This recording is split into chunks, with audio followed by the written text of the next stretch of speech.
Welcome to Djuma Private Game Reserve on a LiveSafari. My name's Brent. I've got VM on camera with me this afternoon, and we have Nikki in final control. The reason I'm moving while we've started is there's just been a report of a male leopard right near Gallagher, near this area here. So I want to try find him as soon as possible, see if we can get some tracks. That's why I'm moving for the start. Hopefully we get some luck. Sorry, I was just listening to the radio.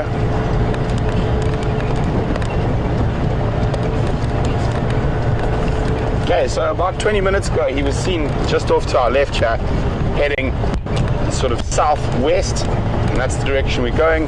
We're going to go check one of the roads here, Gallagher shortcut, and then head towards the quarantine clearings, see if he pops out there.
Now we're just checking very carefully for tracks.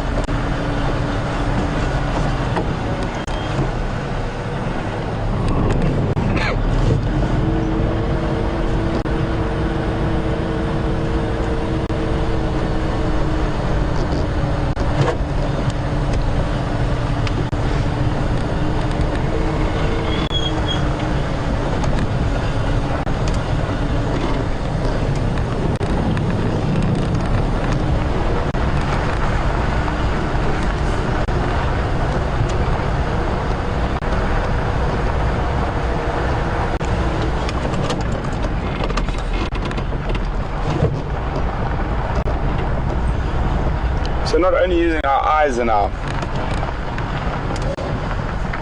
to look for the leopard or for his tracks, we also look using our ears to see if any animals alarm call and let us know where the leopard might be.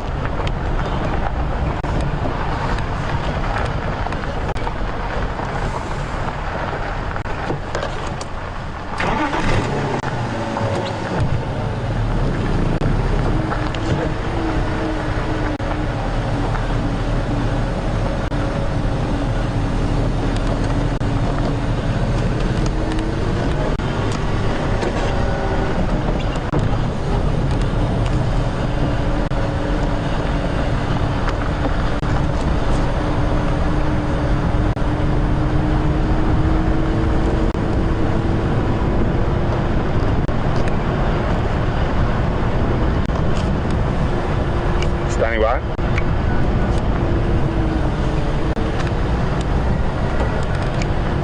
I headed south towards Quarantine. There's no tracks coming out, and I didn't see any tracks on that little shortcut road that goes to the town.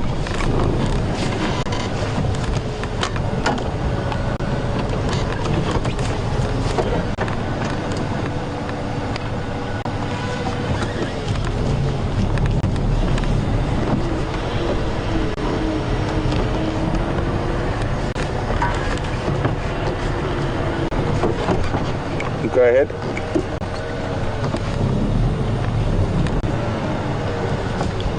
Yeah, you're more than welcome to check around there. I'm just hoping he hasn't lain up in that thicket near Candace's house.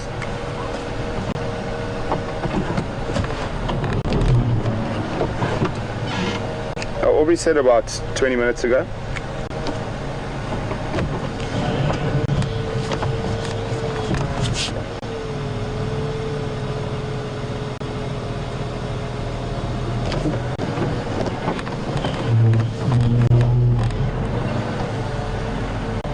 Also, there was another ingwe seen. I don't think it was in Mvula, at about 1 o'clock on the Juma waterhole camera.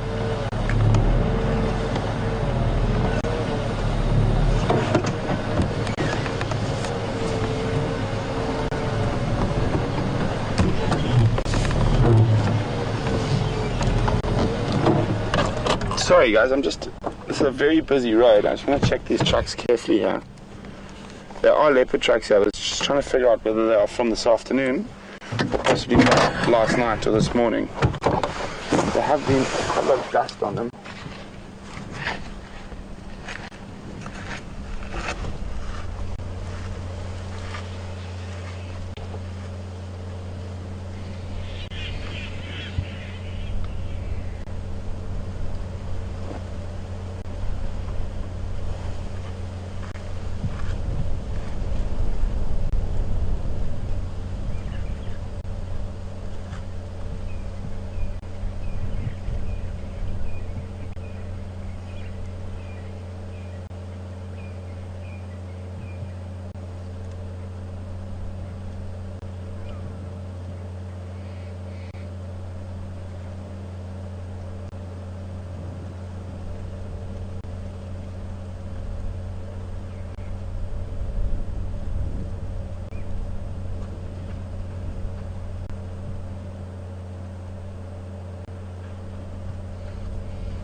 Just going to do a quick check around quarantine clearings.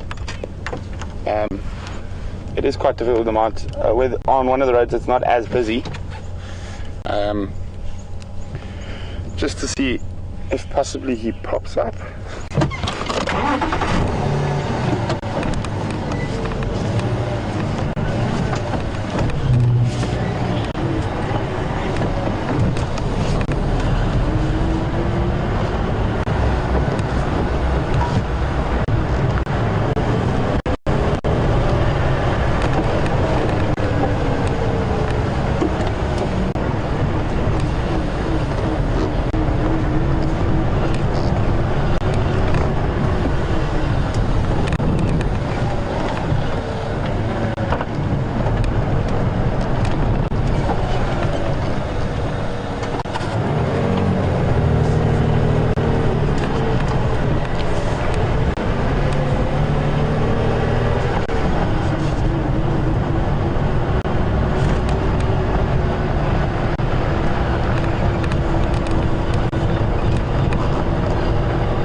So while we're looking at quickly, for those of you who weren't on drive this morning with Scott,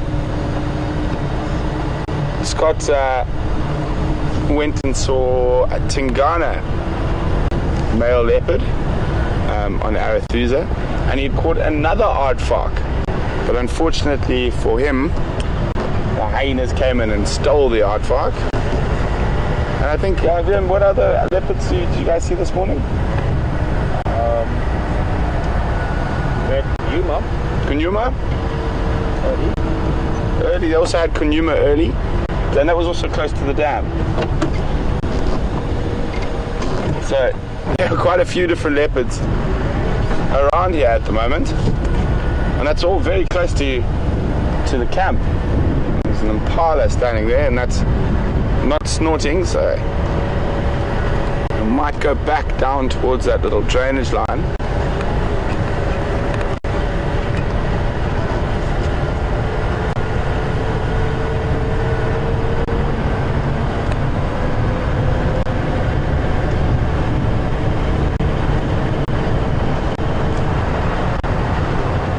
And for those of you who are new viewers, we are live, barring a few seconds, from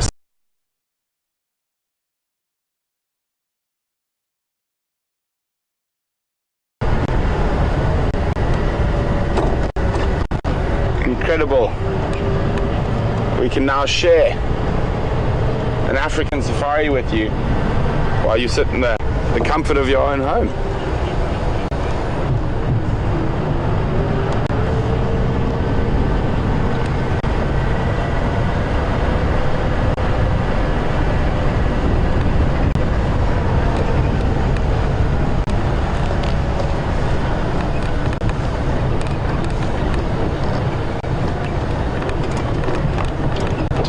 Check the western edge of the clearing here.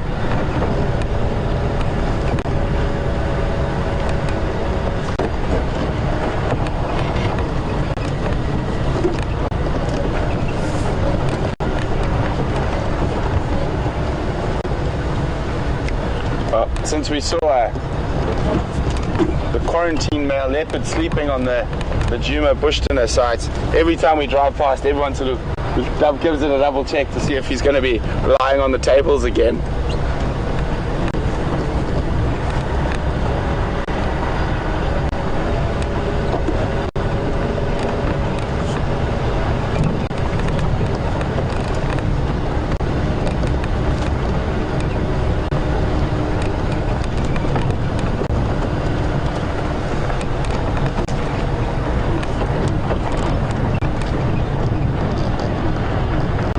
Afternoon orbs, nothing yet. I think it's just 3 stations. Trying to relocate on Mvula.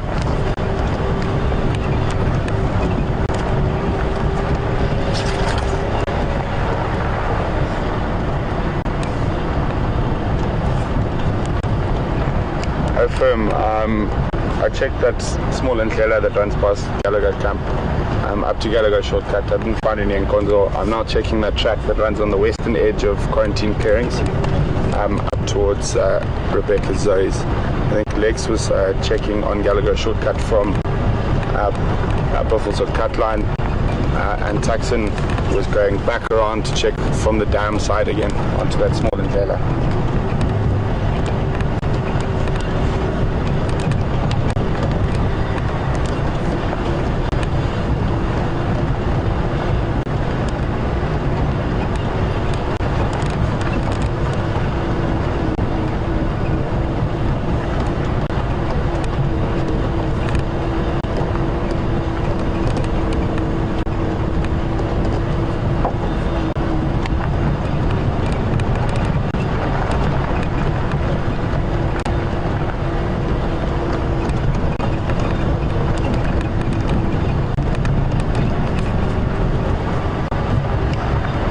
I might check the power lines down towards Candace's Kaya if I get nothing on the western edge of quarantine.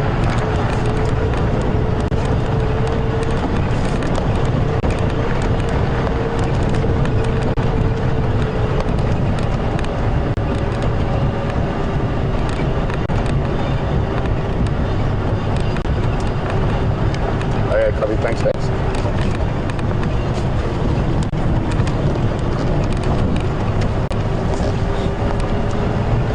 So we know that there's at least 3 leopards in this general area at the moment.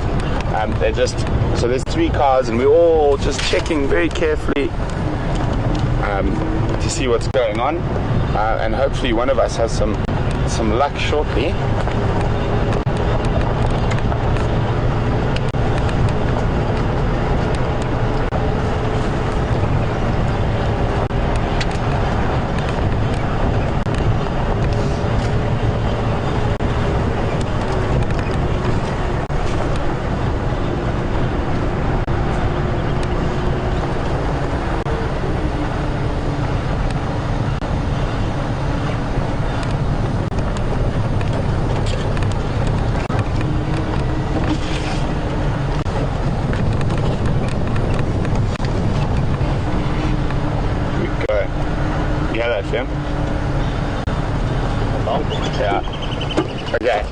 we're in the hot zone.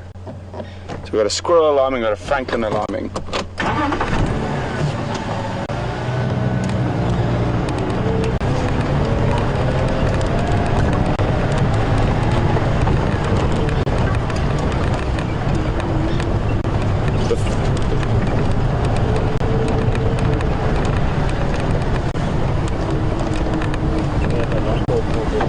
The squirrel's alarm calling from behind, the francolin's alarm calling from in front of us. The francolin's likely to be a bit closer to the leopard when they give that very shrill alarm call. A squirrel will sometimes alarm from quite a distance away. So that's why I'm going to check the francolin first. See if there are any tracks on the road here. Nothing. We're just going to have a quick look down here so we can see up and down the road. Got it. There we go. That's not Mvula though. I'm not sure who this is just yet.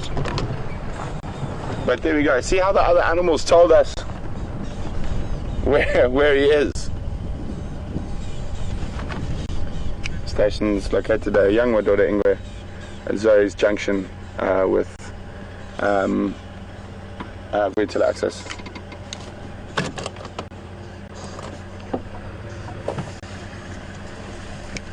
Zoe's junction via tele-access.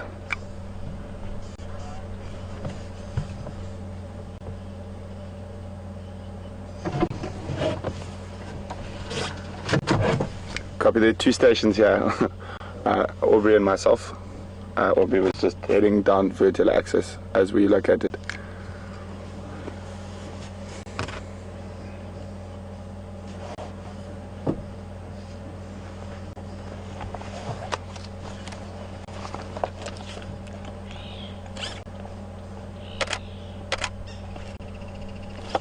I'm not sure who this is yet.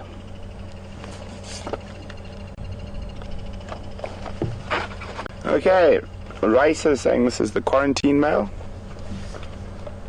Well, we haven't been snarled at yet, so it's probably not Kunuma. So that means there are 4 different leopards in this area at the moment.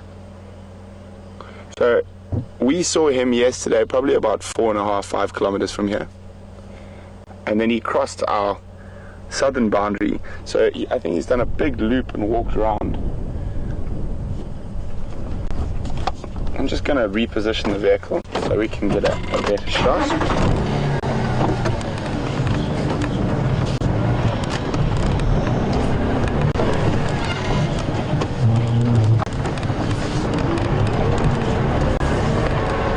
Look, we should be able to sneak around the back of where he is.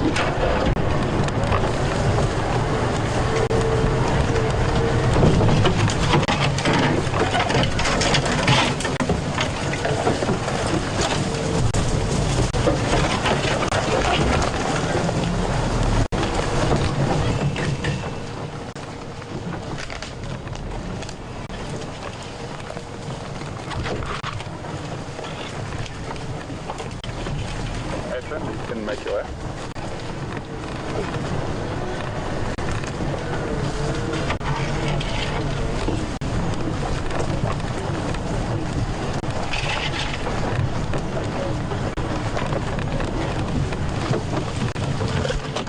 There we go.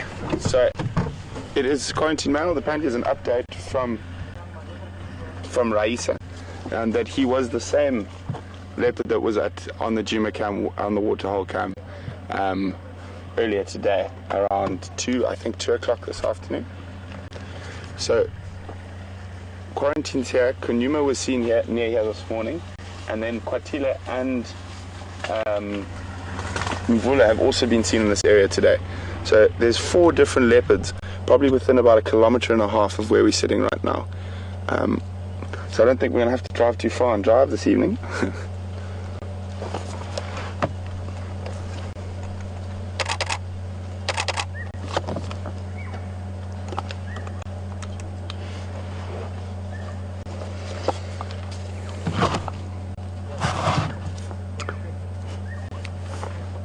Quarantine now.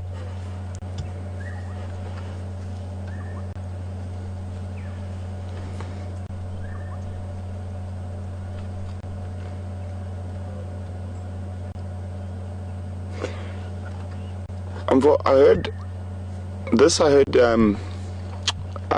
Franklin alarming, but there's still a Mashinjane who's kind of down that side on the edge of Quarantine as well. Oh, it looks like he hasn't fed on anything since we saw him last night.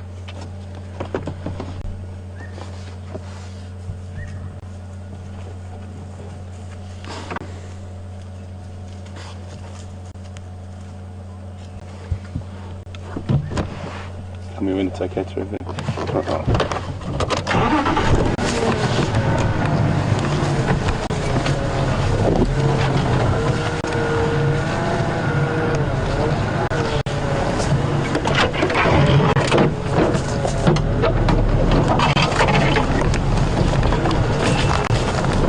It looks like Quarantine's taking us for another bash through the bush like he did yesterday.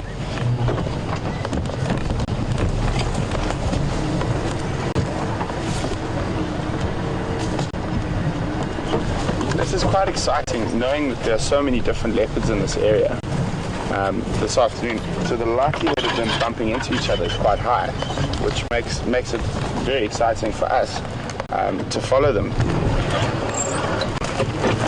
I'd be very interested to see what the interaction at this age would be between Kunuma and Quarantine.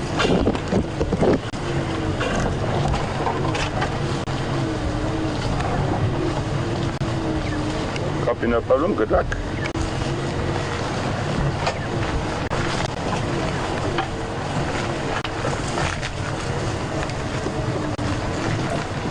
And this animal's now mobile east towards Gallagher shortcuts through the block from Zay's junction with vehicle access.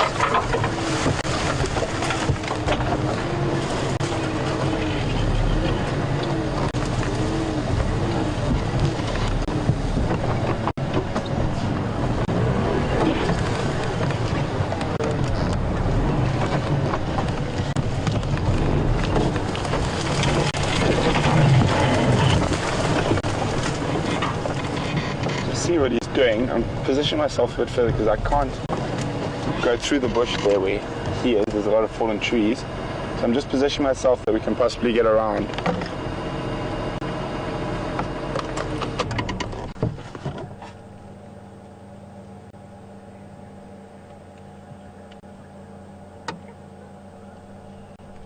So for those of you who are new on Drive, you would have noticed as soon as I heard that we heard a squirrel alarm calling, and I heard the Franklin alarm calling.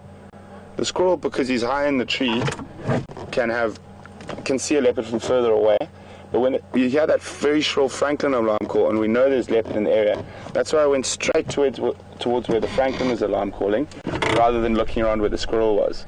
So the other animals are very important in sort of helping you find your predators, because even though leopards have been known to catch Franklin, it is quite unlikely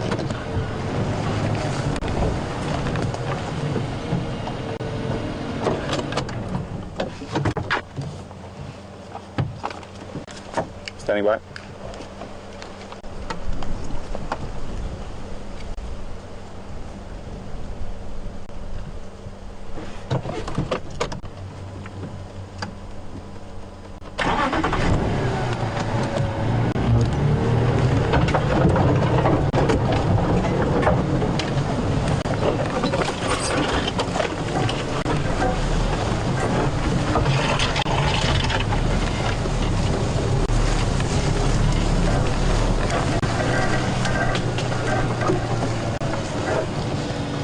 She's heading in sort of the general direction where Mvula was seen.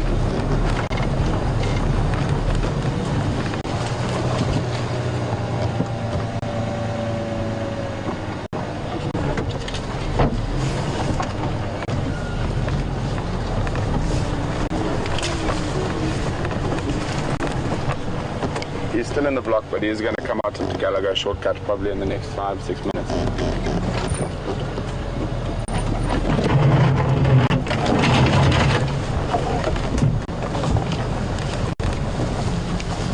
afternoon run, there's been 2 different leopard sightings around Kwatile and Mvula camps. One was in Mvula, he's been lost. I'm sitting with Quarantine, and he is moving east in the block between Kwatile access and Gallagher shortcut, but should come out into Gallagher shortcut in the next few minutes.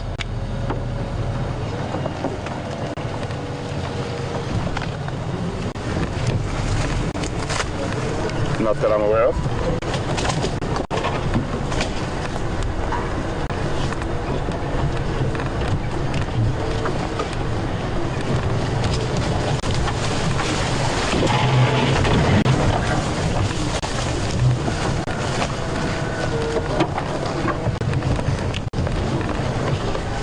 He's coming to a little bit more open area.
So Mvula was last seen probably about 250 meters to our sort of south from where we are now.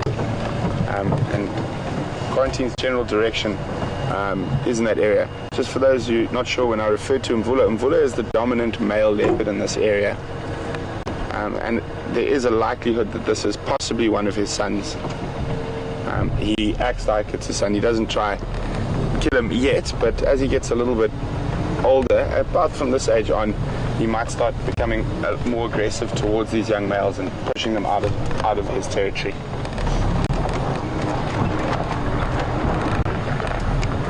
This Ingwe is now on Gallagher shortcut heading east.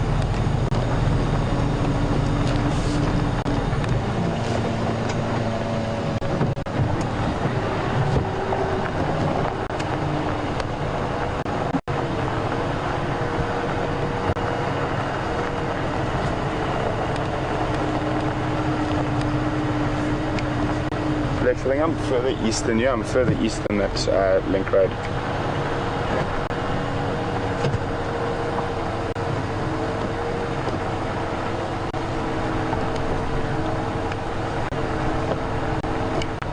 Lex, I think I'm further east of you. I'm east of the power lines. You cut through the block.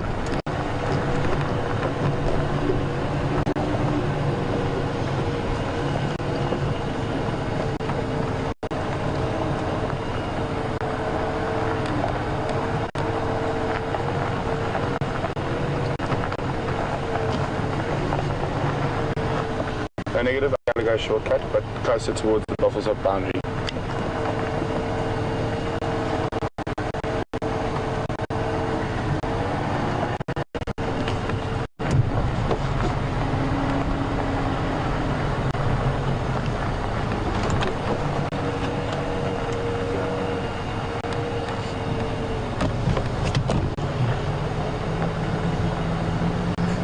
Quite interestingly, there are tracks, it looked like, of Mvula here as well, of a bigger male leopard.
So there's that very distinct sort of landing strip of spots down the middle of his back, which is quite it's one of the nice indicators that we can tell that it's a quarantine male.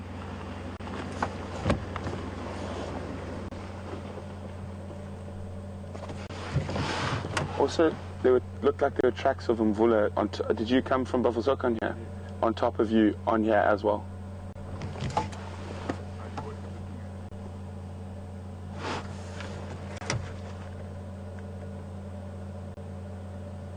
So, as I was saying, there are tracks of an adult male here as well.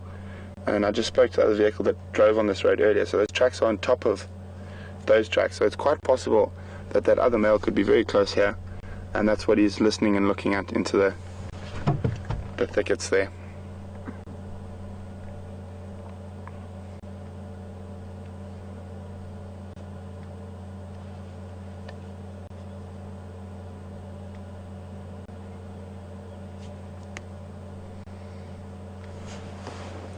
Listening very intently.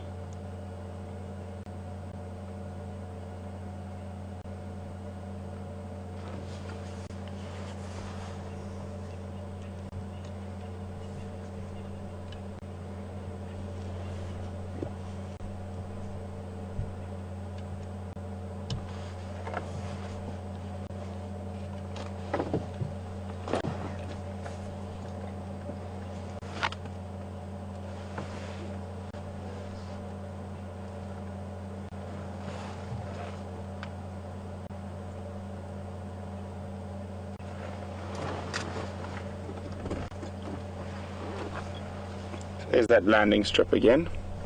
It's a very straight set of rosettes along the center of his back.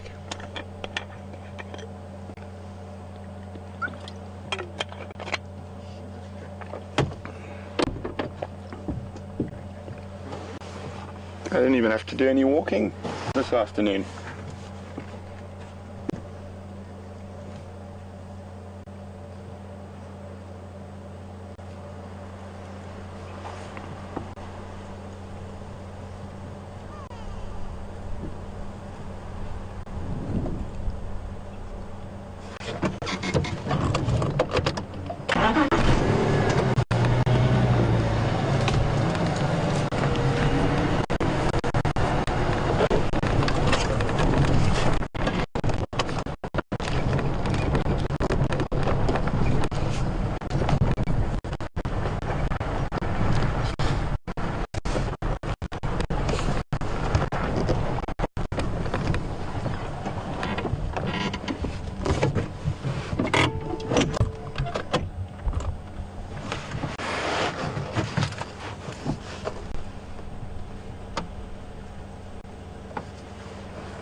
It's quite nice there.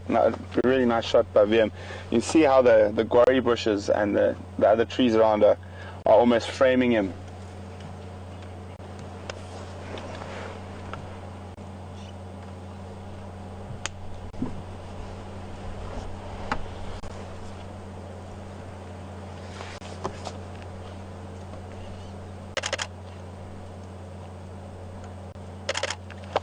He's still looking back behind us into the drainage line. Can you see anything there, Vian? I'm trying to check. I see anything.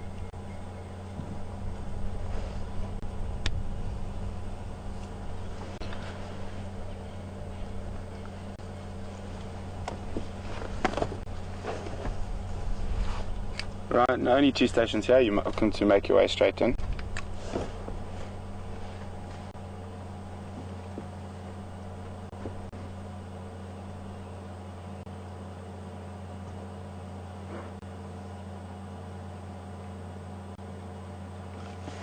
Good afternoon, Anne.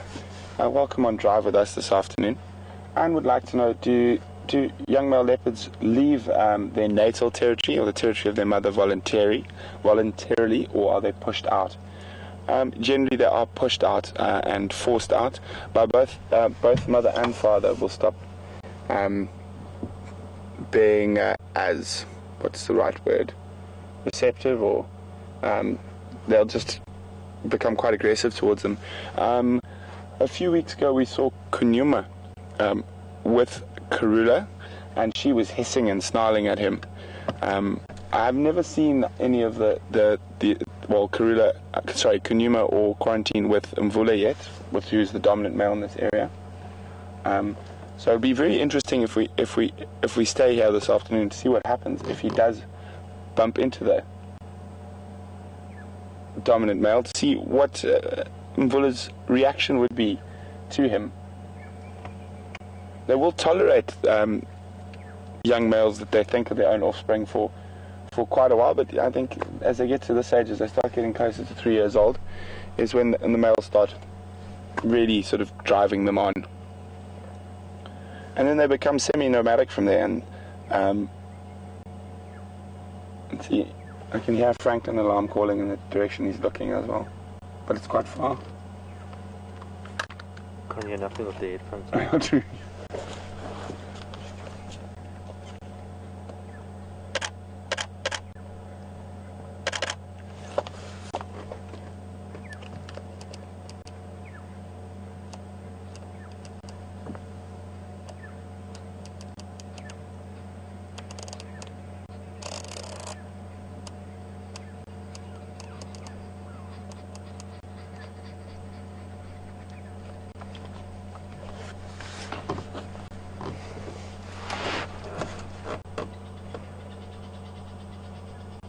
Squirrel? You see a squirrel? Yeah. Down in the drainage. So VM can hear a squirrel alarm calling behind us. I thought I heard Franklin alarm calling further down that drainage. And it is very close to the last position Mvula was seen. I don't think that squirrel's alarm calling to him.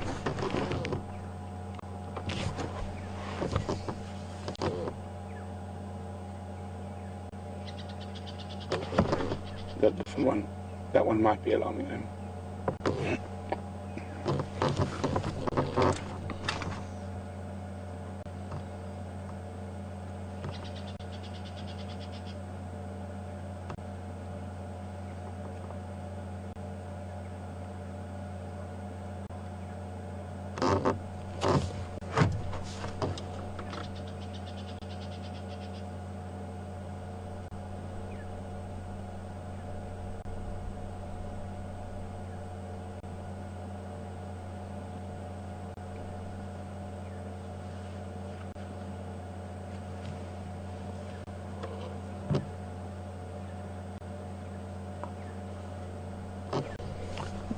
Apparently a few of you are worried that he looks a bit thin. I mean, he could eat, but he is in no means looking in bad condition at all. He still looks to be a very, very healthy young male leopard. He just hasn't had a big meal in a few days.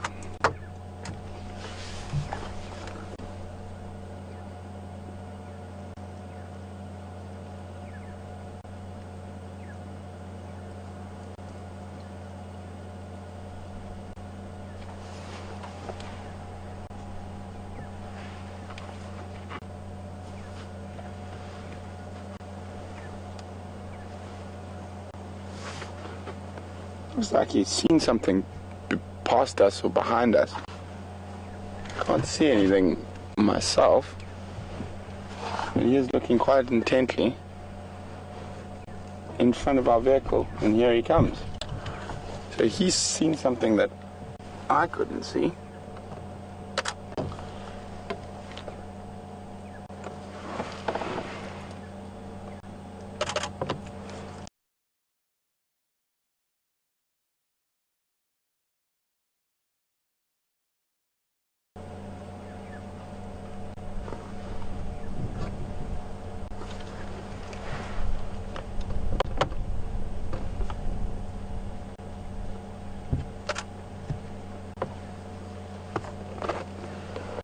So I'm not sure what he's seen,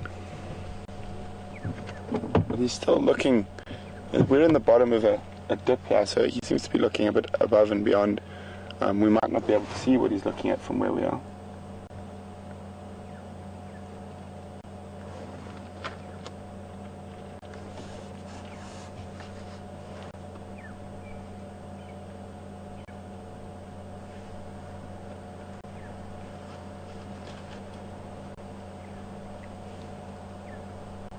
amazing. Cats have that 1,000-yard stare.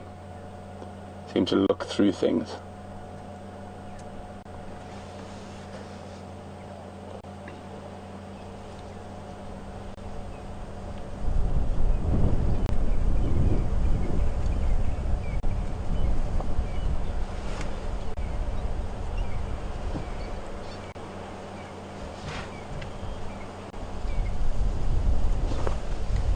Go ahead.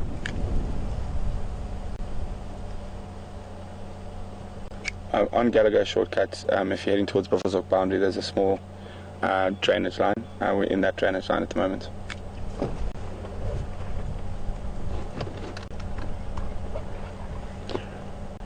So it's difficult to see what he's up to. Definitely seen something.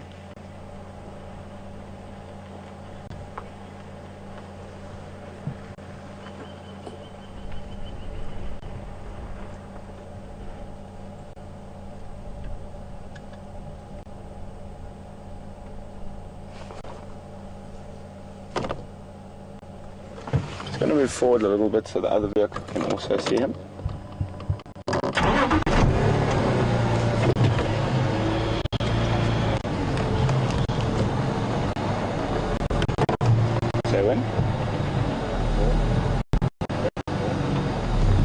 Big hole in front of me. There. I think it's... So he's letting down again. Doing a bit of grooming.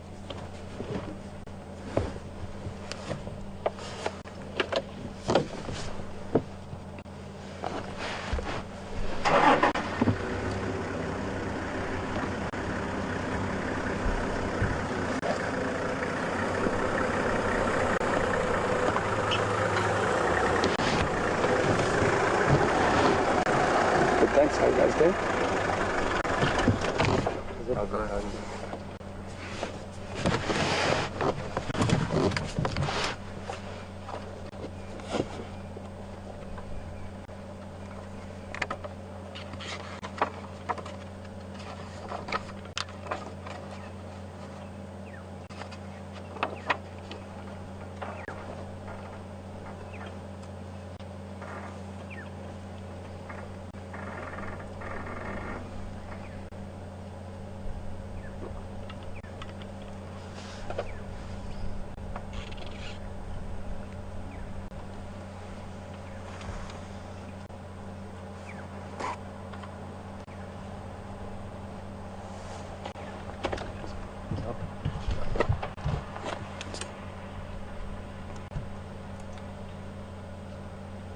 There's another leopard. There we go. So we're right by hanging around here. So another leopard. It looks like... Who is that? We'll just wait till we can have a good look at the other leopard. Oh, I think they've just seen each other.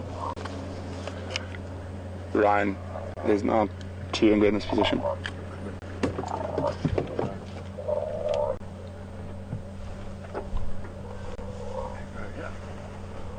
So just judging from that call you guys can hear, you can see that's Mvula.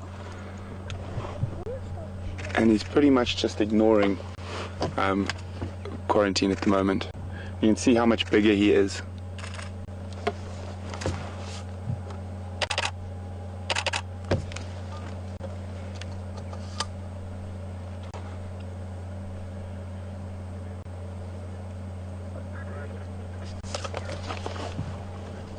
Standing by.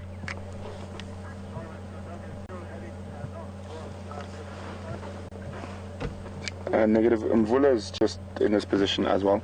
Mvula is heading down that drainage line that goes towards Gallagher camp. Quarantine is still stationary. So Mvula is heading sort of southwest at the moment in the block to the southwest of Gallagher shortcut.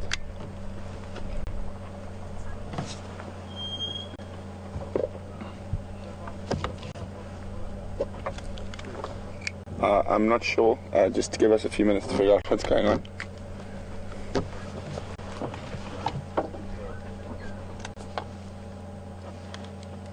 Copy. I can just see him now. He's going into a very thick block, but I think he will come out around Gallagher.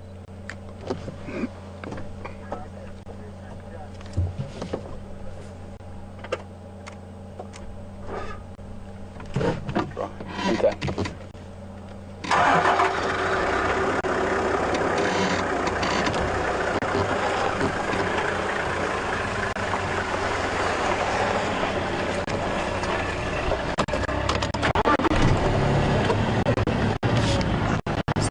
Going to try follow up on Mvula. We will stay with Quarantine for now.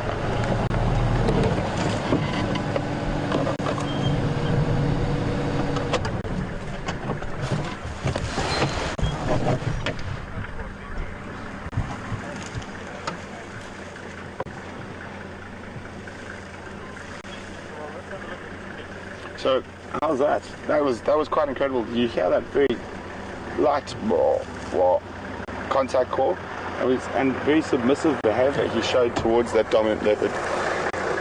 And I think Mvula at the moment is far more worried about mating, because from what I heard this morning, he was following up on a female who was mating. He was mating with a female this morning. So he's busy running around after the female. So pretty much completely ignored the young male, even though the young male walked up towards him.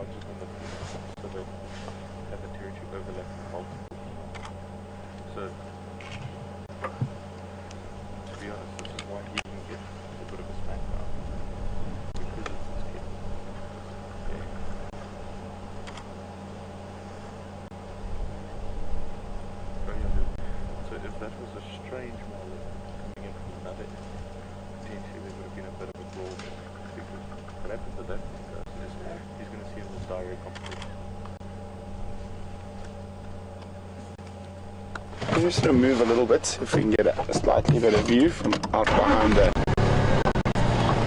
bushes. I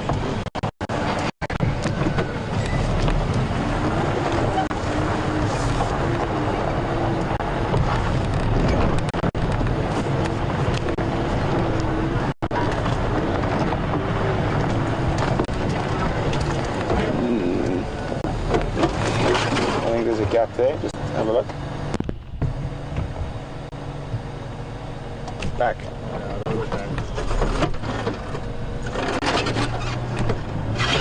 There. Oopsie. Back a bit more.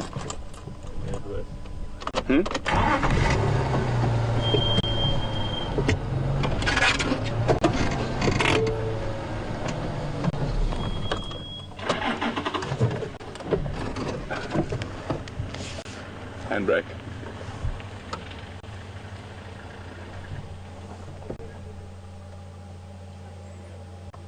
So one of the other vehicles is...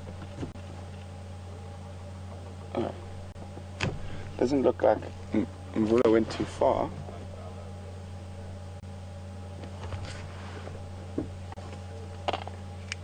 Lex, do you still have a visual there?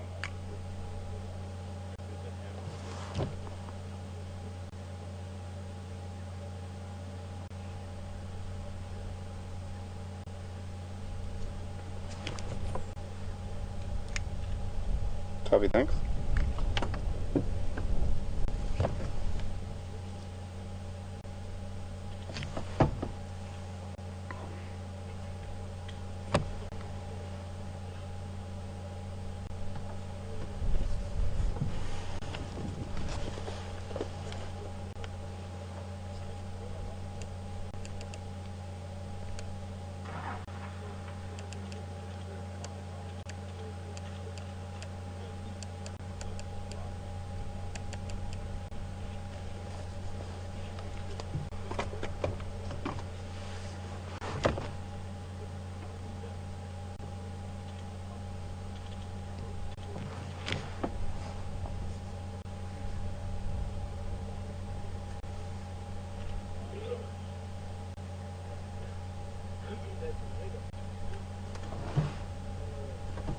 Good afternoon, Safari.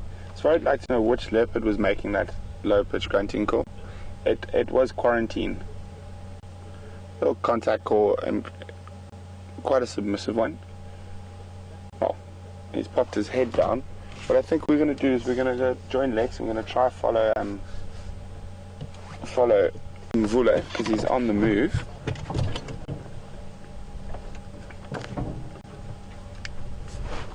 Lex coming.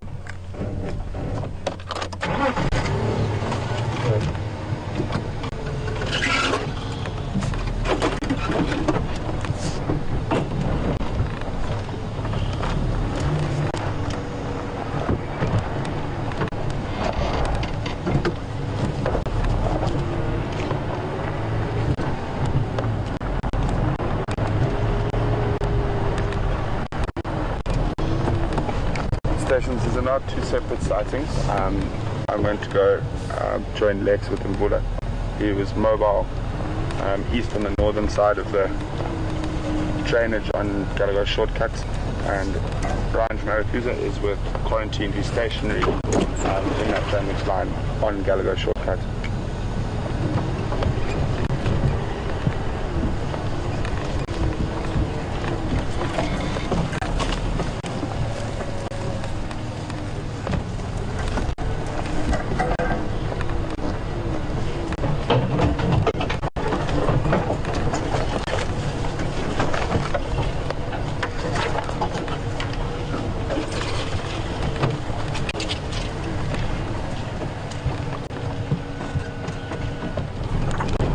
So Lex is going to try to stay right with him. I'm going to try to jump up ahead a little bit.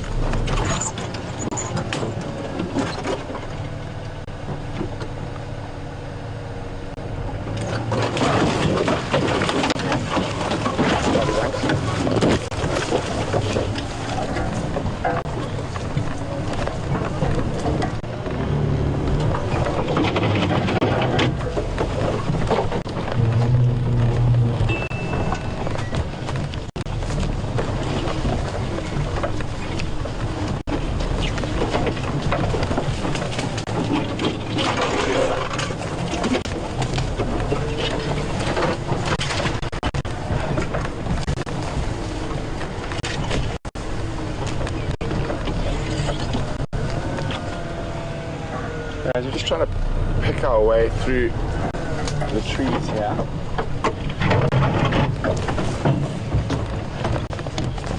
I'll close my touch stump next to you. Okay. You miss? Can I drive it or? Yeah, try it. You can try it.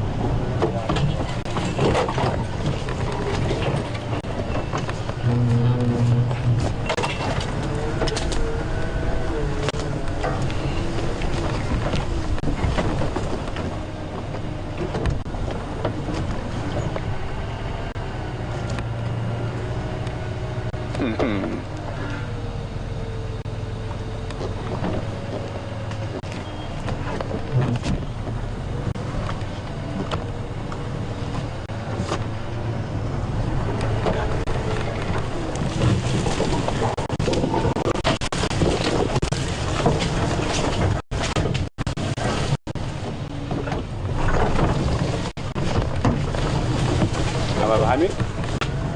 Yeah.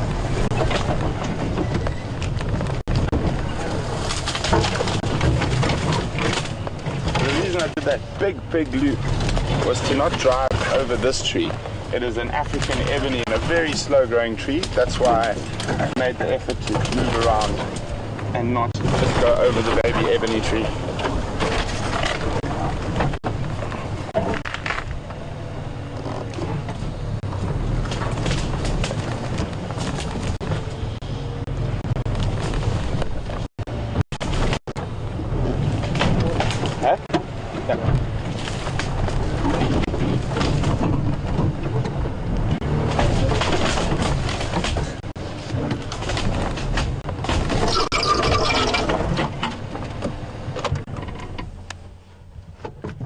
So he should pop up just in front of us now.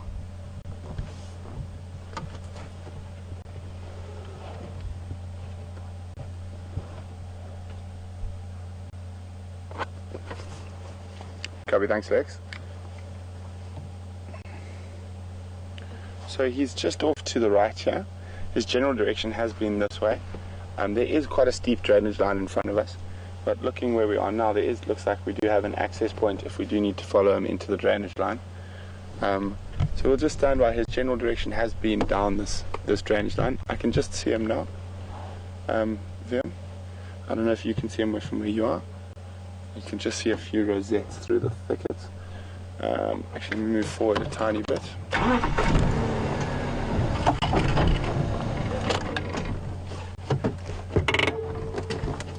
So I think he's looking for that female he's been seen mating with for the last few days.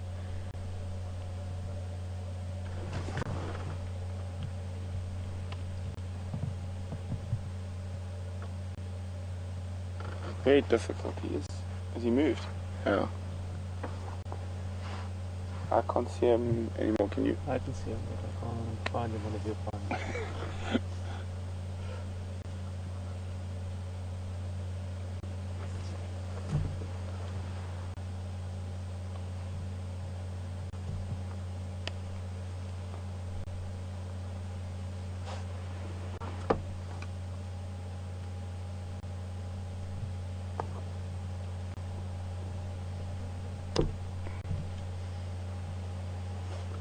There we go. Good afternoon, James from Kansas City. James would like to know, is there any particular reason why there are so many leopards in this area at the moment? Well, the young males do spend a lot of time while they are young, and once they are independent from their mother, they do spend a lot of time in quite small areas, and that's why we see them so. So it's not unusual to have those the two young males around.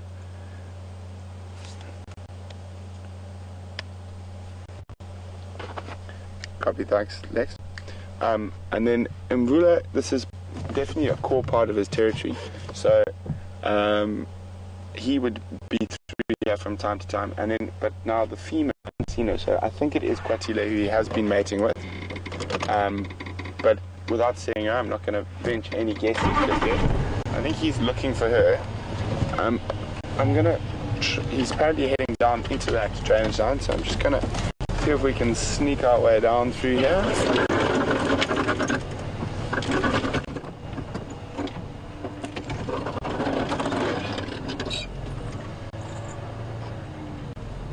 That's a zebra wood stump. We don't really want to mess with that. Otherwise, we're changing a tyre, which neither of us particularly feel like doing right now. Oh, what was that? No. Is it okay? Yeah.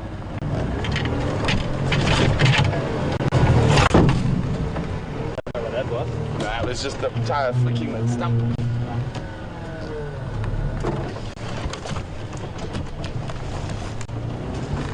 Oh, we're climbing it. There we go. Over.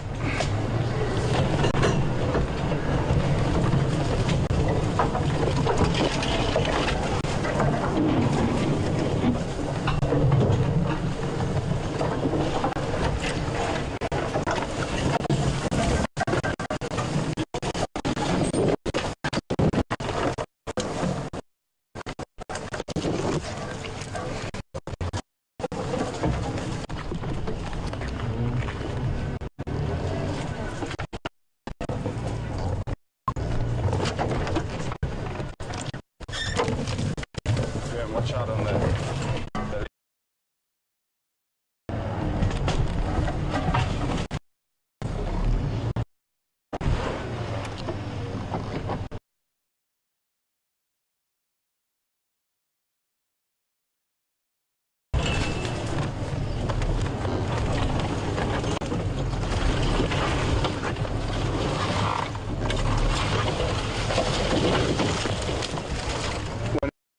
filming vehicles is they are a lot shorter than a normal game drive vehicle, so we are able to go into places that a lot of the game drive vehicles aren't able to.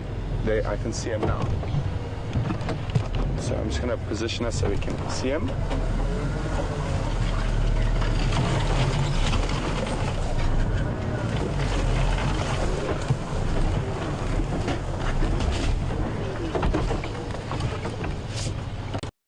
And I save him. Oh.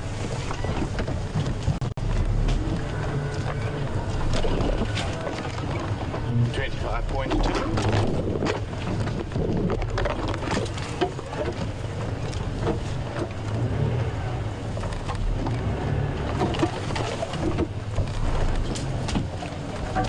Oh, he's on the move. How's that?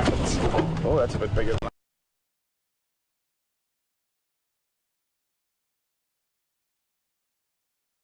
you can see him there. There we go. So the reason we're taking such an effort to stay with the adult male and we didn't stay with the young male is because it is likely that he is looking for the female.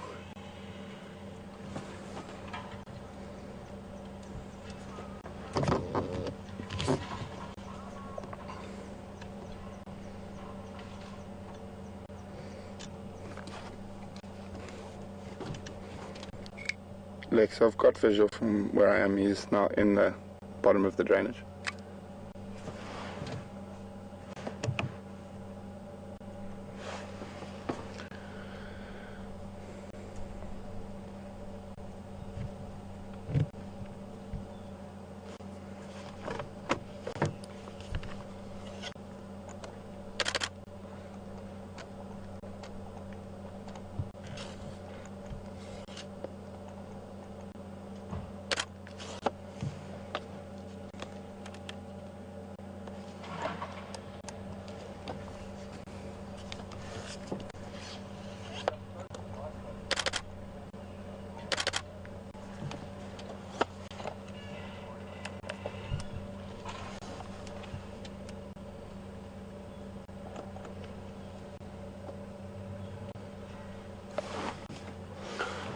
So we're constantly checking around us because he is looking for that female, so she could be quite close to us as well.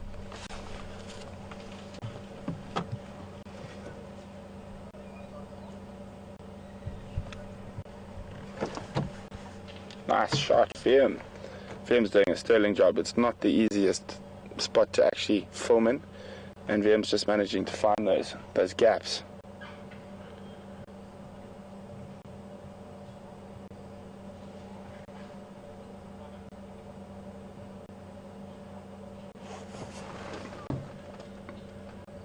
You can see how much bigger in the neck he is than the young male.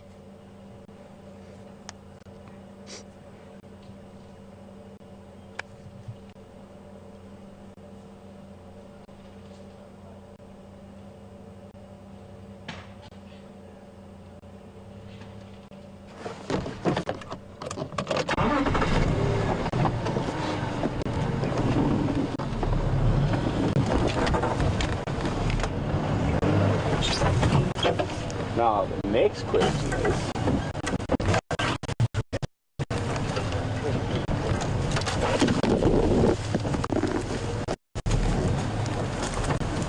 you can just see him there still. Oops.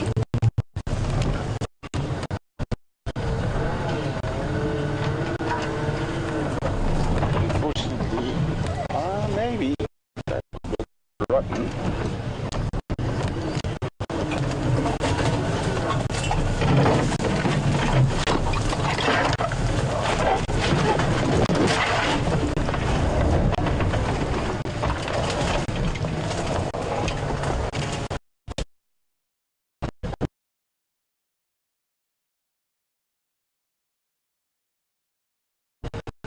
He's now on the side of the drainage. I'm just trying the other bank.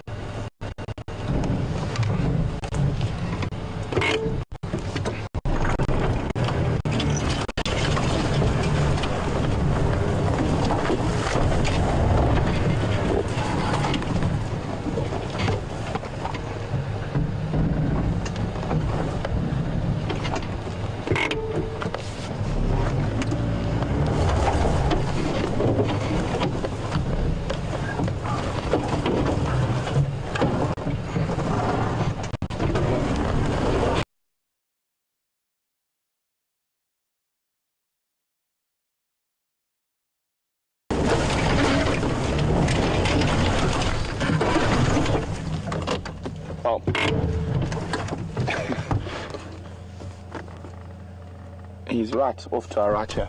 Yeah, he's next to us. Sorry, I thought you saw him. Stroll's trying to find a place to hold on. Let me just... There we go.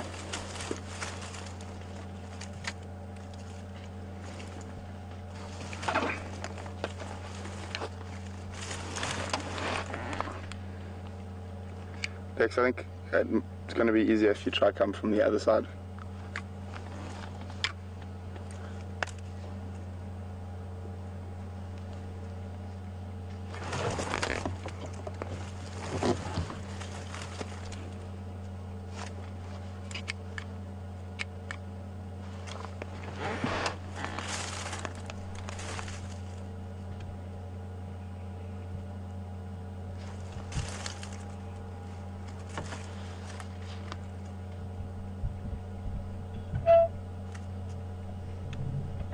So it's quite a difficult angle for them because we're sitting at a strange angle where we're parked at the moment. But he's still listening very intently. He's definitely trying to find that female. So he's moved up and down this drainage a couple of times today already from the tracks we could see earlier.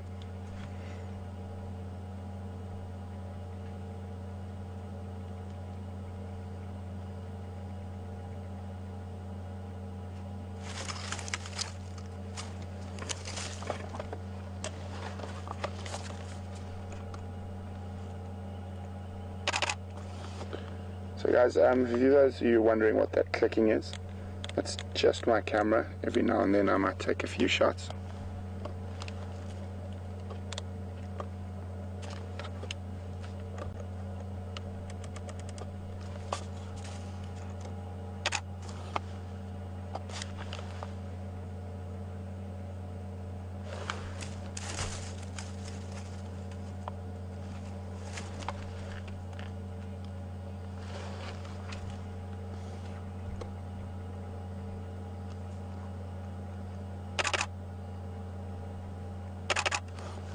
Can you see what he's seen behind us? Has he seen something behind us there that he's looking at? Check, but I can't see anything.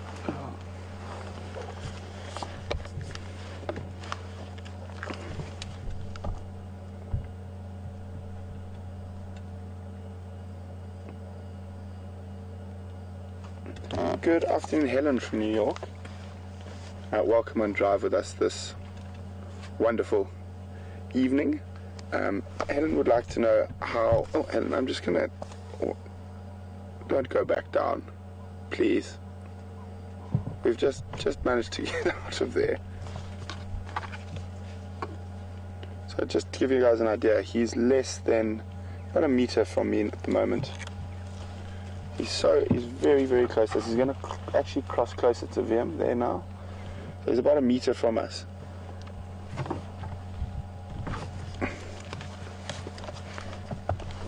Legs coming. He's made his way back down to the bottom of the drainage, very close to where you last had him.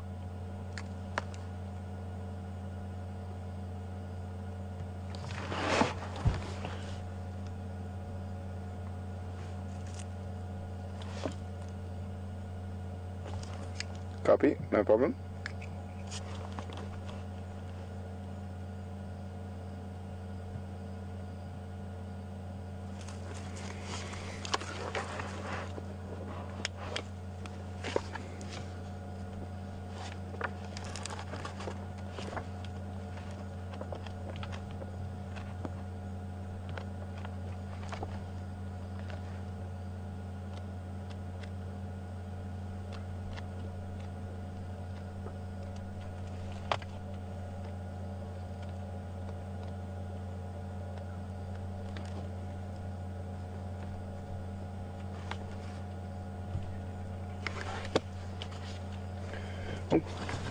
He's lying down directly behind us, so we can't actually move at the moment.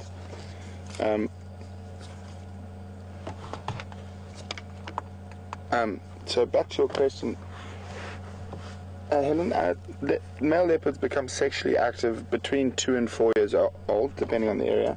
Even though they might become sexually active at about 2 years old, there's no chance they'll be able to sort of secure a territory and mating rights till they are a bit older, probably between 4 and 6 years old. It all just depends on the individual leopard.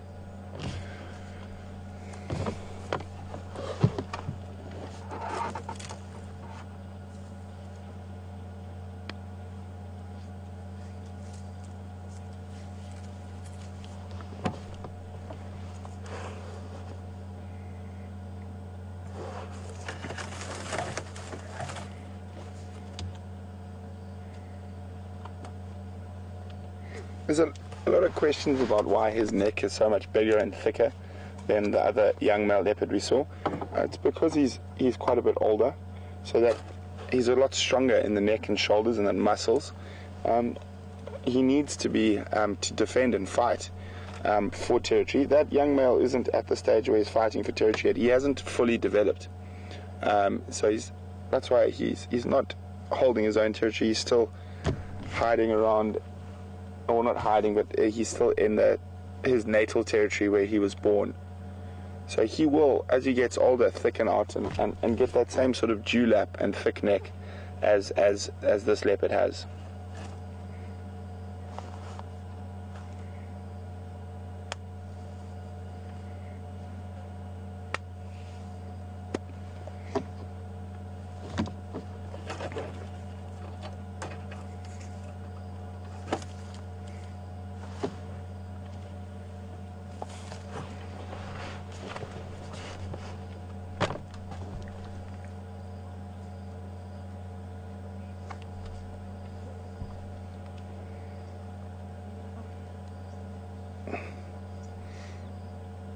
Good evening, Marianne. Marianne would like to know whether Mvula would vocalize to find a female. Yes, it is quite possible that he would. In this circumstance, he might not, because they have been mating for a few days already. So I'm not sure whether she's tired, because normally the female is the one who initiates. So this is quite an interesting to see that he's trying to follow her now. Maybe they got separated by elephants or something. It's difficult to say. Is he moving again? Yeah. Okay. Hold on, Liam. Still behind us.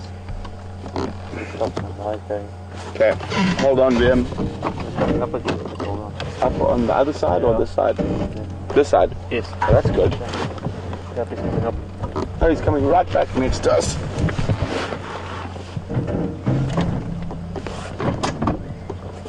I'm hoping he comes up and out on the side. It's a lot more open out of the drainage line.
Try to stay with him, but if he does go into that thicket in front of him, I think it's not going to be possible. But what we'll do is we'll try keep just on the edge of the thicket and watch him. So maybe we can keep a visual on him from a little bit of distance off to the right if he does move into that thicket.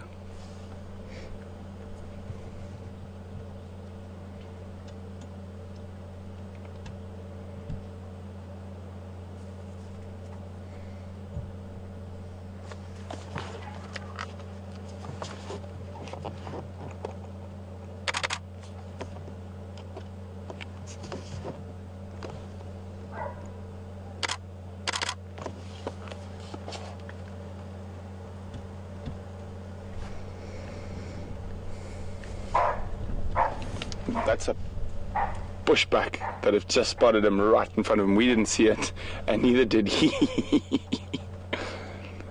So that barking you heard there was a bushback alarm calling at him.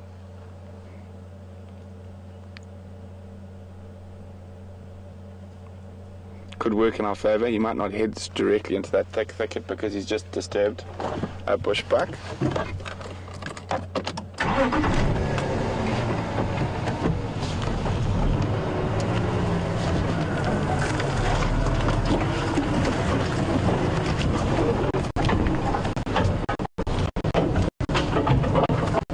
Good afternoon, Ashley. On Twitter, Ashley would like to know, would Mvula eat if he has the opportunity, even though he's looking for the female? Most definitely. Most predators are opportunists, and if they get the opportunity to catch something, they will take it. And the nice thing about being a leopard is you can store it in a tree and feed on it later. Now, how am I going to get out of here?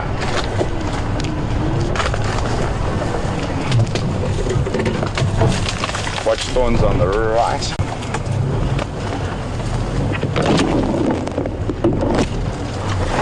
And on the left next.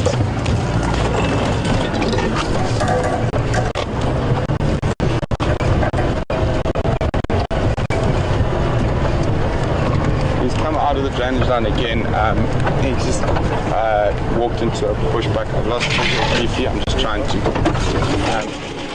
stand by. You got him? Yeah, it's a first one out.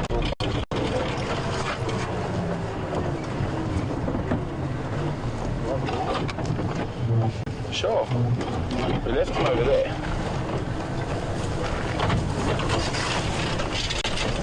But I've just lost visual. I'm busy trying to relocate now.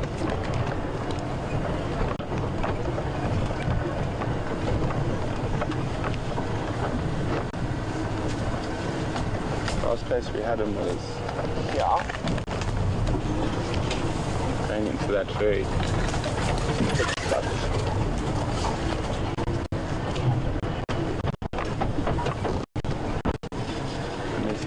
Turned around and changed the time.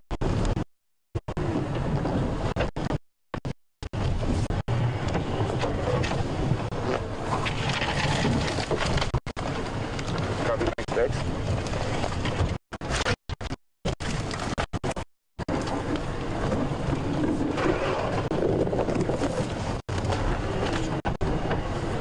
The last place is almost going in here.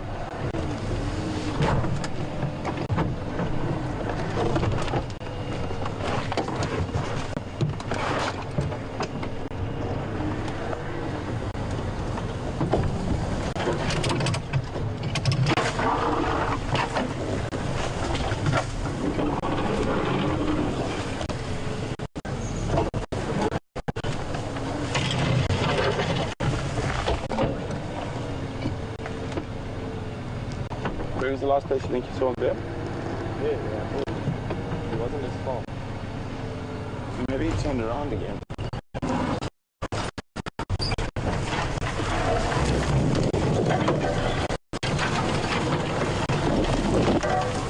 Which way was he moving?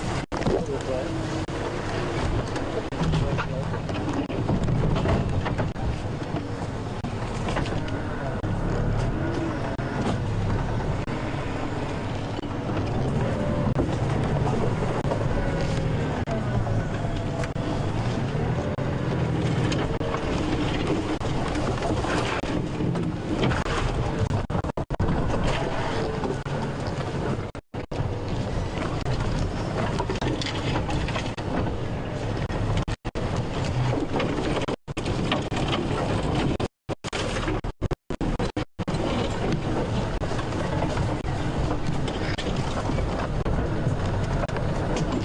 is the last place we left him, was here.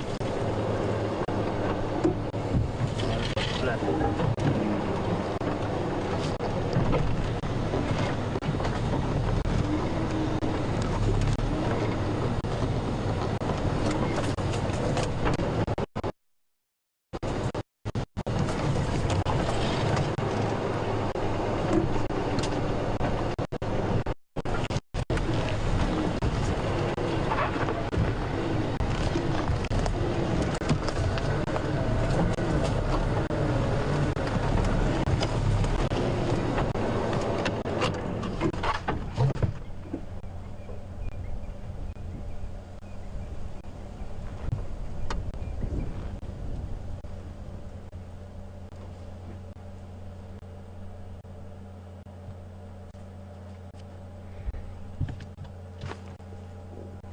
Just gonna have a quick look.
I can't see anything. If he has gone down into those very thick areas, there's zero chance we could have been able to follow him. But he is still in the area and he might pop out again later. So what we'll do is we'll head back towards where we left Quarantine, having a snooze, the Quarantine male leopard. See if we get any luck there.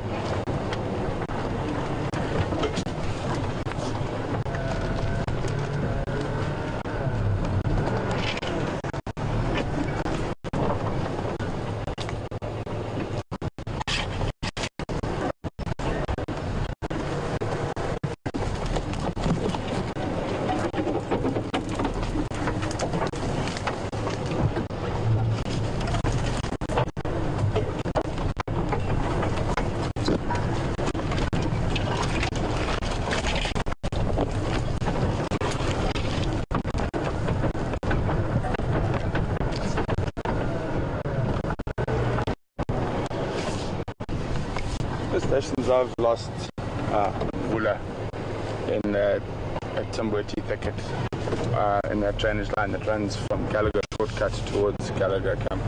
I'm only leaving the area. Are there any stations still with Quarantine?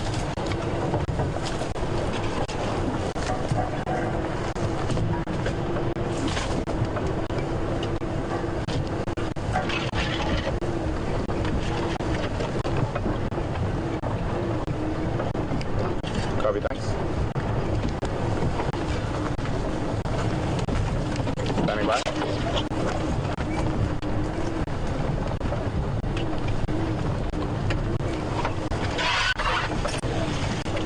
Station, I'm reading you 1 out of 5.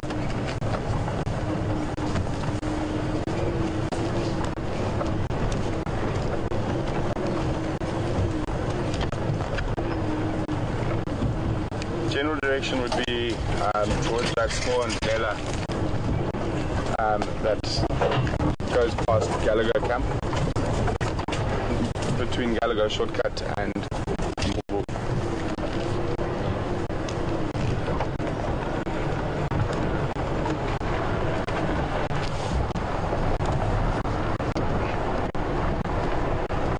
Sorry, next, I remember the question, just not the name.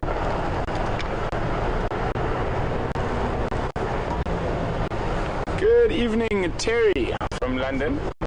Terry would like to know, do leopards have more than one kill in a tree at a time? Terry, they can. I have seen 3 baby impala in one tree killed by the same leopard.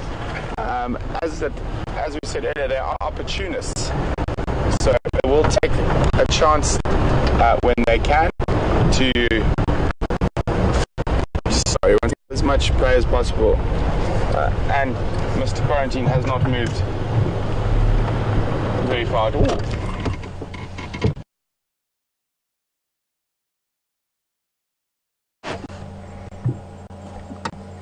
And I've relocated is lying up next to the Ndlela in that drainage line on Gallagher shortcut.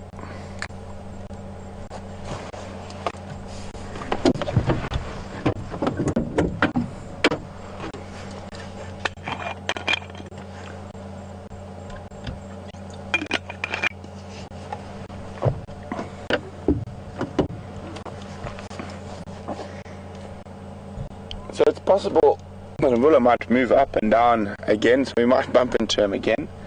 The nice thing, we're very spoiled this afternoon, being able, if we lost Mvula in the thickets, we were able to come immediately back to quarantine. He is quite hungry, so there's a possibility he might move again shortly and do some stalking, which would be quite nice.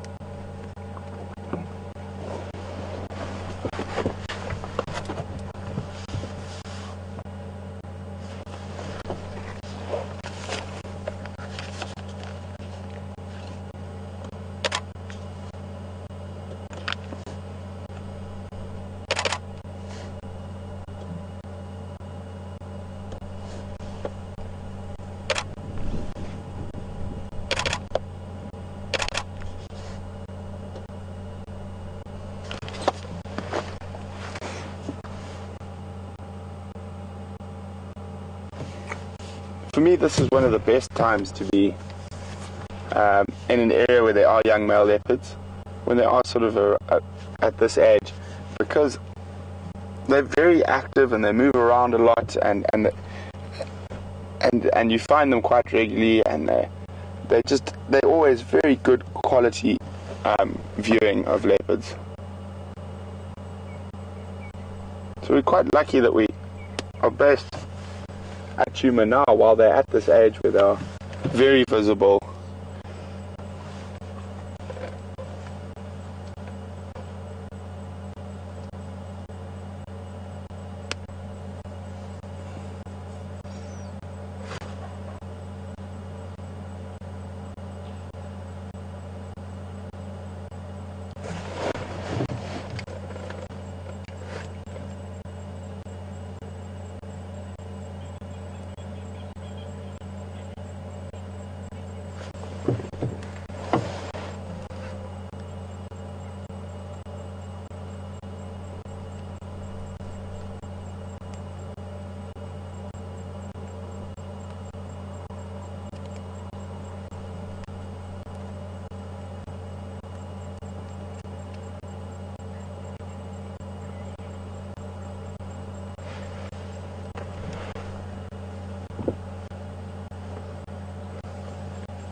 Good afternoon, Robert from Illinois.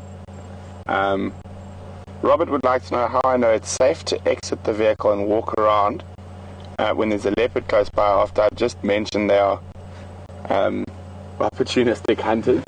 Very good question. Robert, a leopard sees us as another dominant predator. We are the dominant diurnal predator. And in this part of Africa, we don't really fall within their natural food or their natural prey.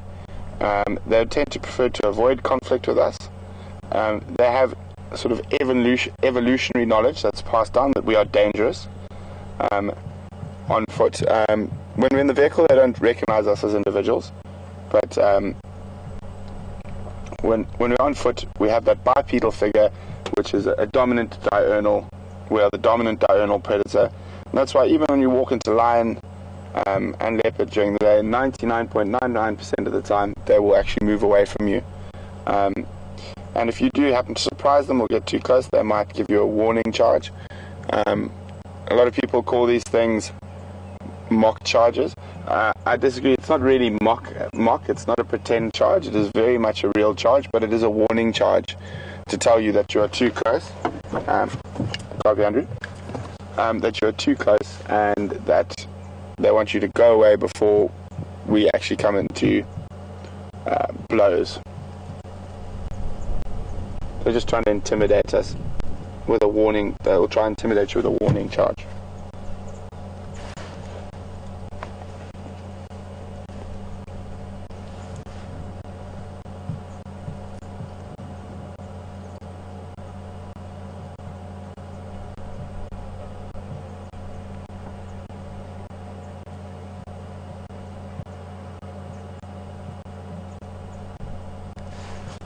Standing by.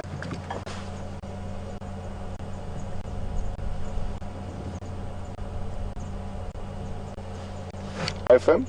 Make your way.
Good afternoon, Donna from Kentucky. Donna would like to know, do male leopards come back and take any part in the raising of the cubs? Their part in the raising of the cubs would be to defend the territory from other males that might kill the cubs. They don't actually have any physical parenting with the cubs, although they will tolerate the cubs sometimes around kills and things like that, but they don't actually do, male leopards don't do much parenting of their offspring. And as I said, it's very difficult to know exactly who the father is, because as females will move out of territory and mate with multiple males.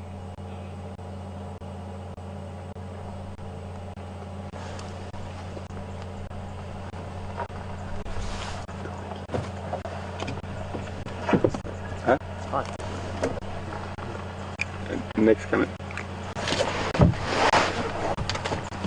Next, Vim needs a comfort break, so we might need to go for a tech screen. We're going to leave the leopard and just drive out for 2 seconds. Andrew, we need to fug our manzi quickly and then we'll come back.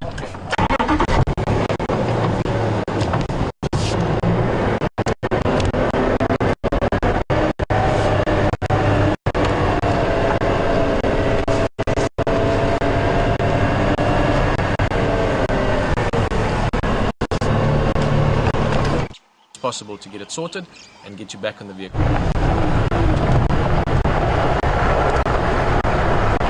Welcome back, guys. Sorry about that.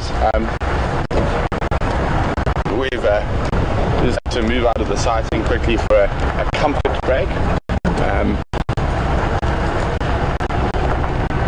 And we're going to head straight back now to quarantine. Go ahead.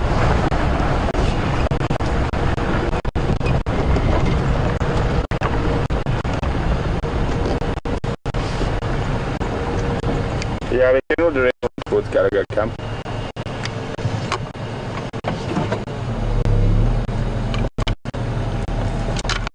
I'm in the drainage that runs all the way from Shortcut and then joins up with that Makulu drainage.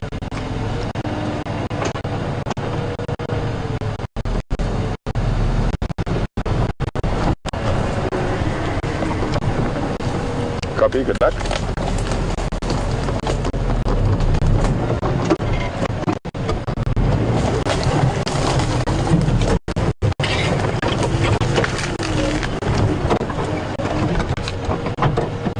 Got a shot there, yeah. Full Floyd.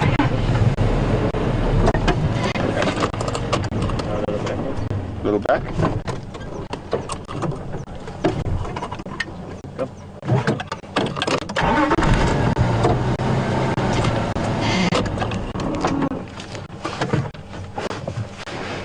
Okay guys, so we're back with Quarantine now. As you can see, he hasn't moved.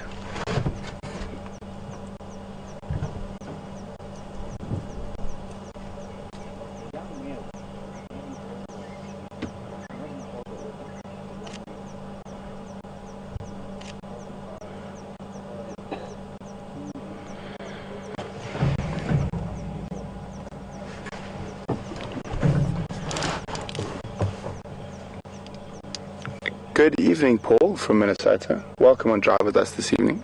Paul would like to know whether you can ID leopard cubs when they're young by the spots, or do the spots change as they get older? Paul, the spots will stay the same from when they're very young. So the most distinct spot pattern is above the last line of whiskers. Liam, can you zoom in a bit tighter on his about full? Okay. Best way to do it is I'll do this.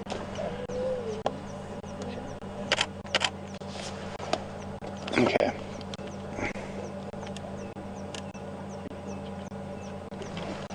If you want to have a quick look here, so we can explain to Paul the best way to ID leopards, because it is quite difficult to use the general body patterns and stuff.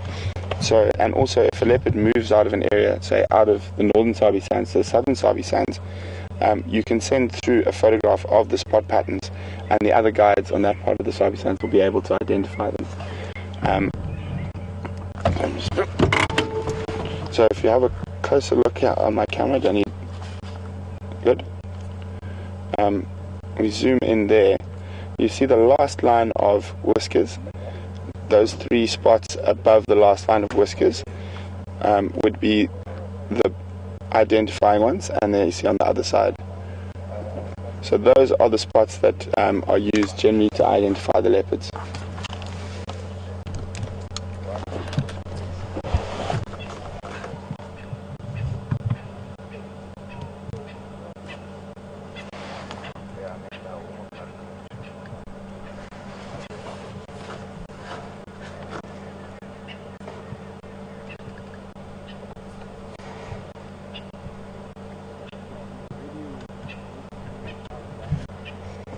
So I mean, he is quite far from where we saw him yesterday afternoon. That's probably why he's resting now. He's moved quite a distance. He was on our southern boundary, or close to our southern boundary, and he's now up quite close to the northern boundary. Northern boundary is probably only, as the crow flies, about 900 meters from where we're sitting now.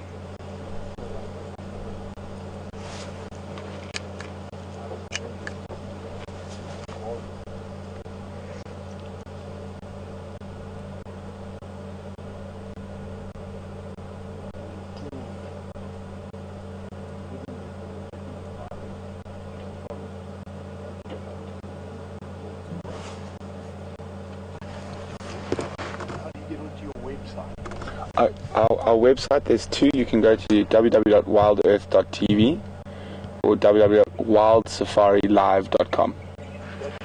That's us here. So WildEarth, and then it's broadcasted also on the National Geographic website, and that's www.safari live. Wait, let me just ask the office. Next comment.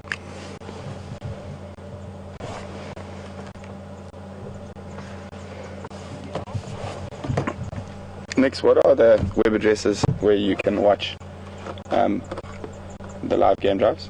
It's WildEarth.tv and what's the second one?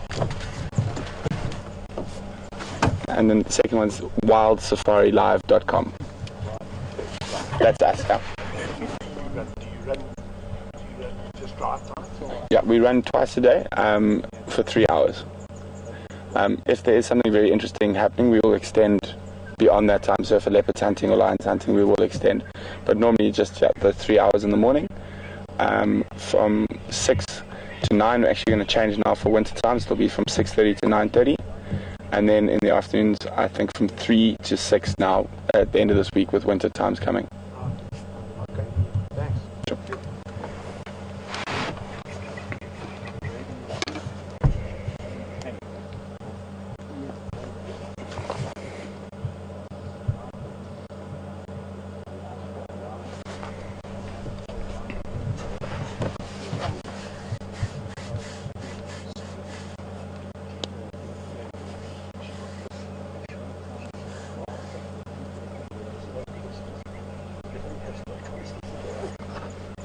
Do you want to mention time change coming up?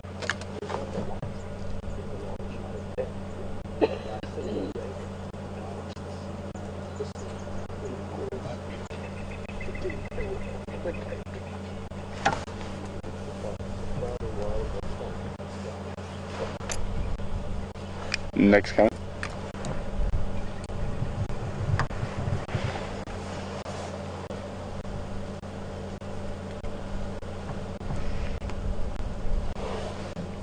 Copy, and can you give me the times it'll be in North America as well, and the date on Thursday?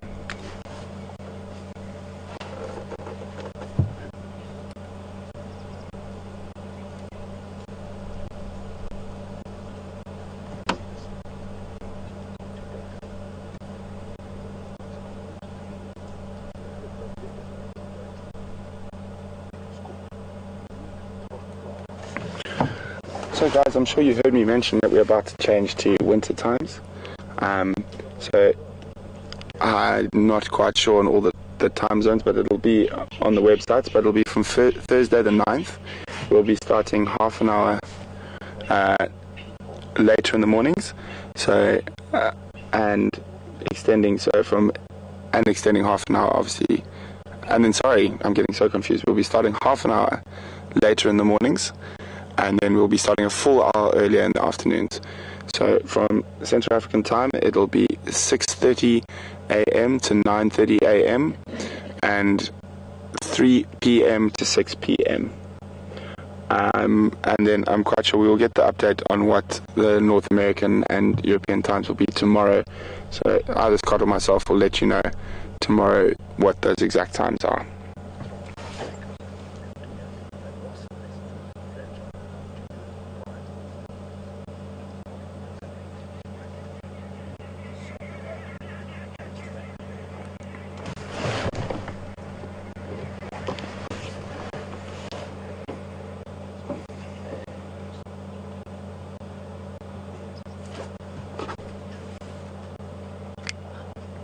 Nope.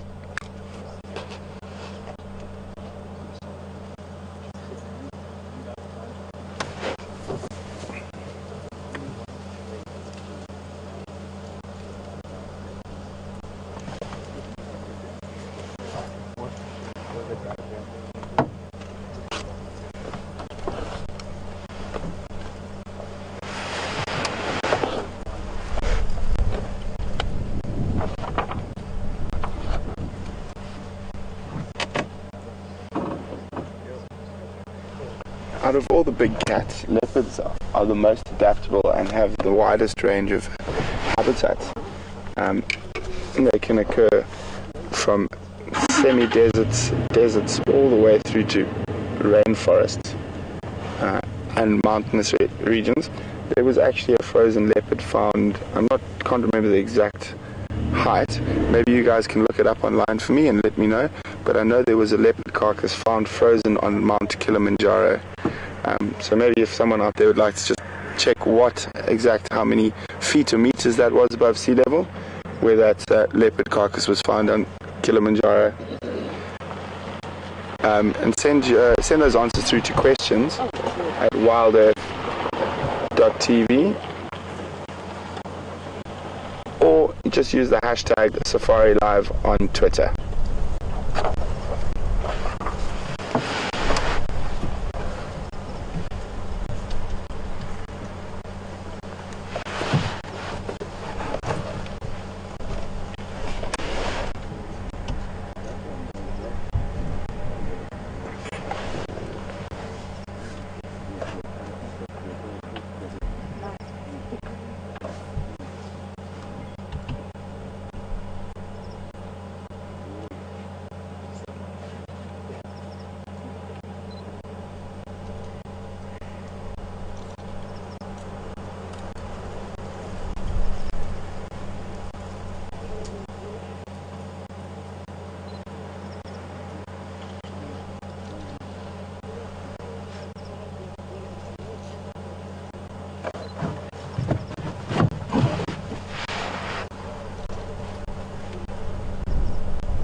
Nick, have we got any answers yet on that frozen leopard from Tanzania?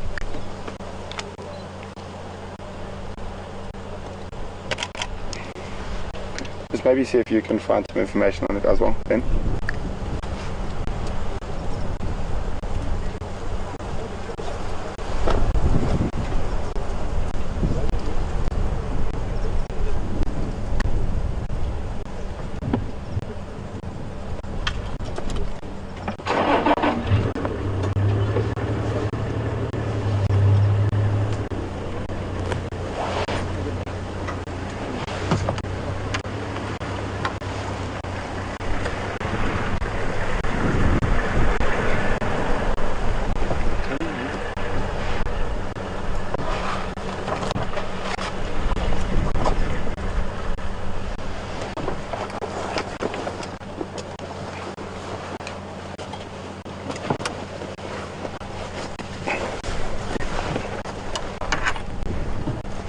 Getting quite chilly now, quite a strong wind, very overcast. You hear a bit of fiddling around. It's just Vero and myself putting our jackets on.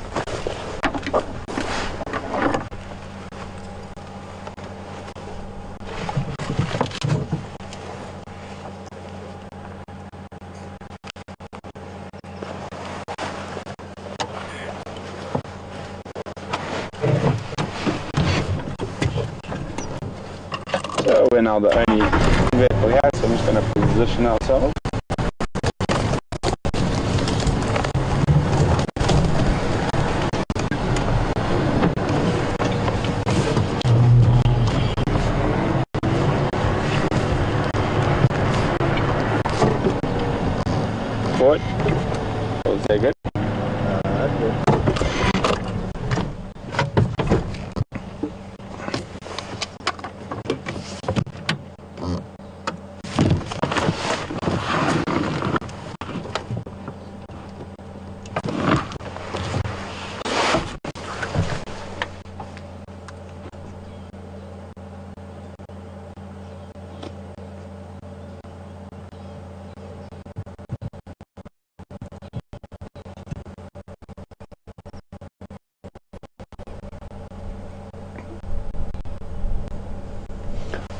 So I know there were a few questions about him being hungry earlier.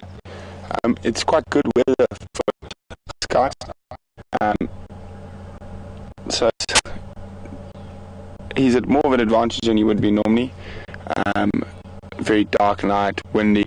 The prey species is going to battle to see and also to hear and to smell with the gusting wind like we've got at the moment.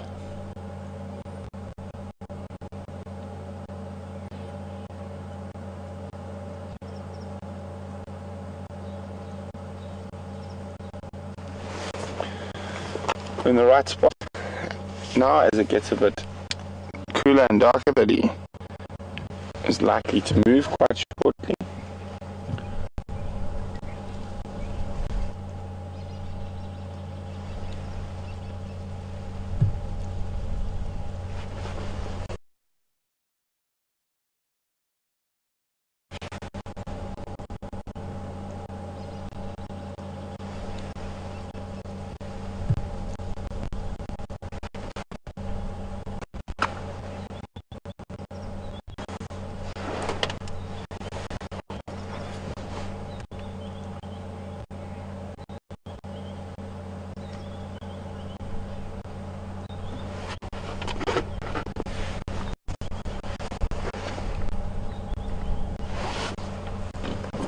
Sorry, Station, are you looking for me? Hey, Phil, make your way.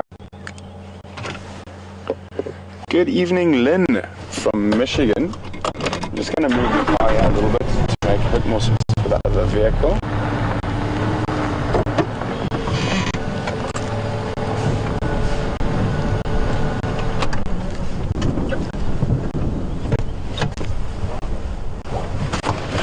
I'll get to a question in a second, Lynn. We're adjusting our floodlight, yeah?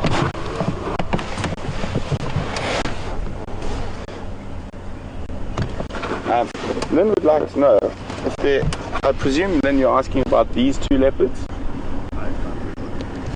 Sorry, Lynn, I'll be with you in a second.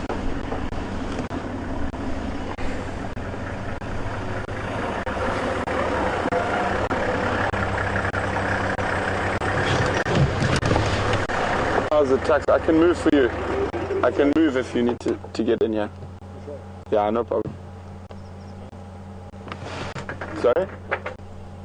These guys call me too much today. You done? No, I'll move and then you can come have a look and then I'll just come back later.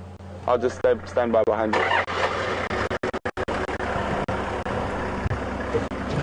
Sorry, Lynn, I will get to your question shortly. I'm just trying to make a little bit of space so we can all have a look.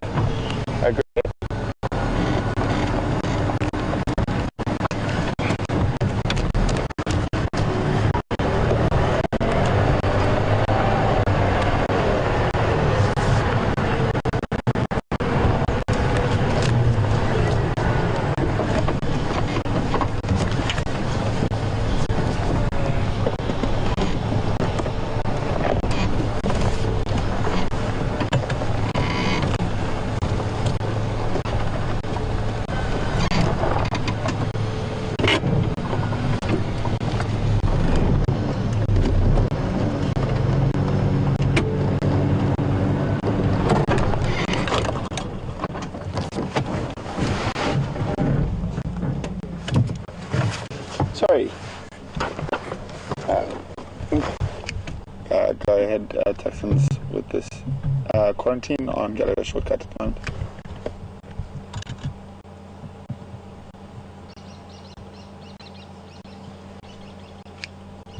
Copy. Right. Andrew wants to know if you're going back to the north again.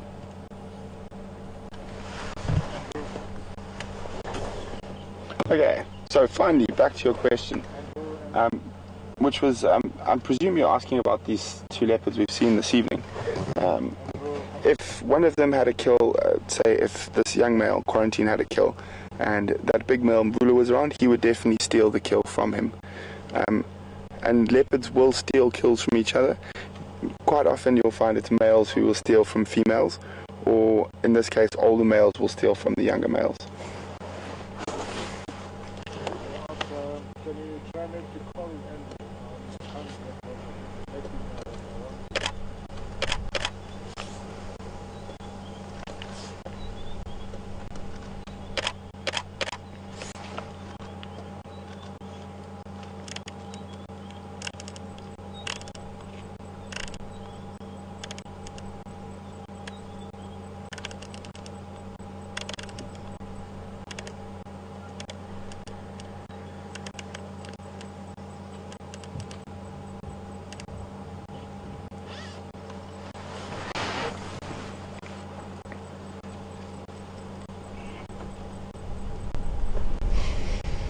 No, what's incredible is we haven't moved further than a kilometer from camp today.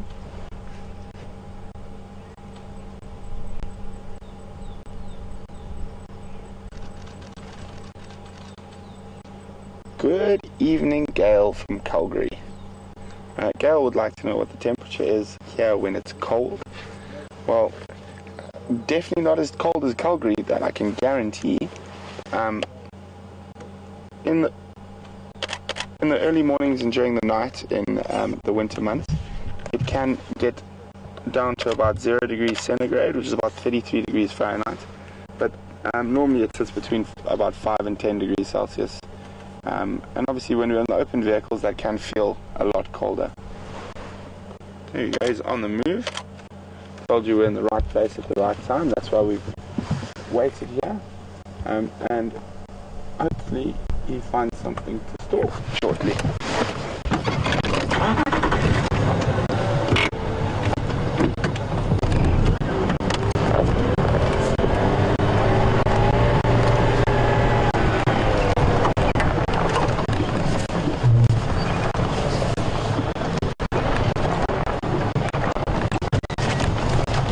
He doesn't go down that same drainage line where we followed Mvula, because if he goes down there, following him is going to be very difficult. I'm hoping he makes it towards bearings.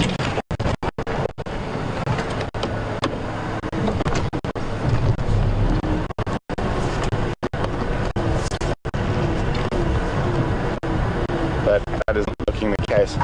And if he does go into this drainage line temperature, I'm not going to try to follow him at night.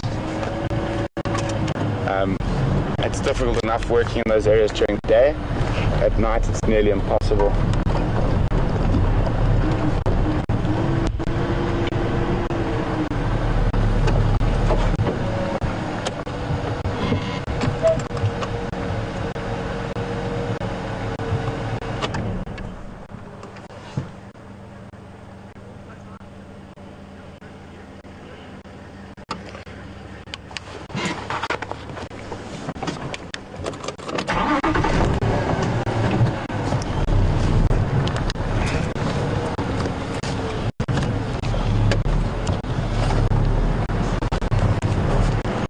Somewhere into the drainage and fall. I'm going to share. Stations containers moved east into that same Shkova where we lost Mvula. It's very thick in there. I'm not going to be staying in the area.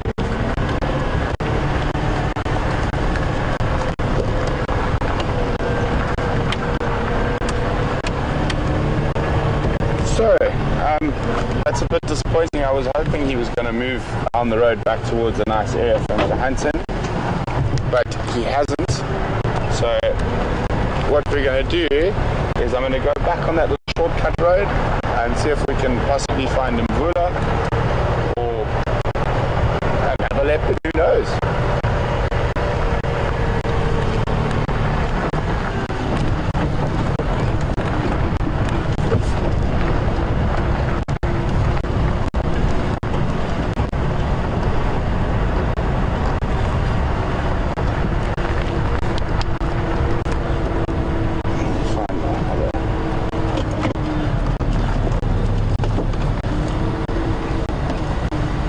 That footage now. Try this one.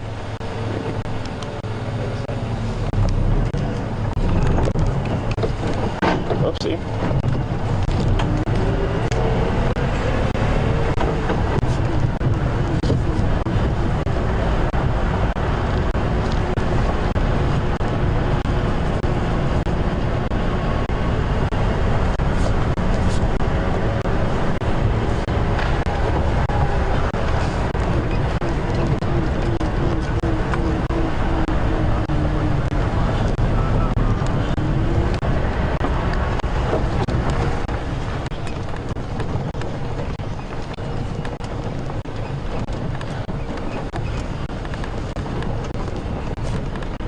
Maybe we'll get some luck there. He is basically, his general direction is back towards in that area where we lost Mvula. And it's just such a pity, it's so thick in there. Too thick for us to follow at night. So we're going to go check this little road that runs down towards Gallagher Camp to see if possibly Mvula's popped out while we've been sitting with quarantine.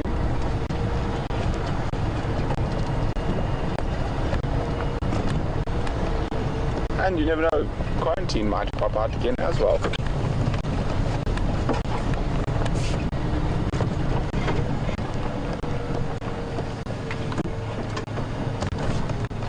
See that? Can you see the eyes? Yes. What does it look like? Oh, it's a bush baby. A little bush baby jumping there. And he's off. Yeah.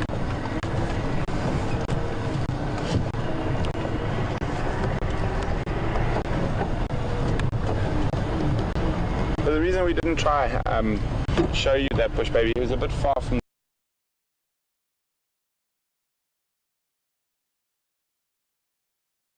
He would have disappeared, or she would have disappeared.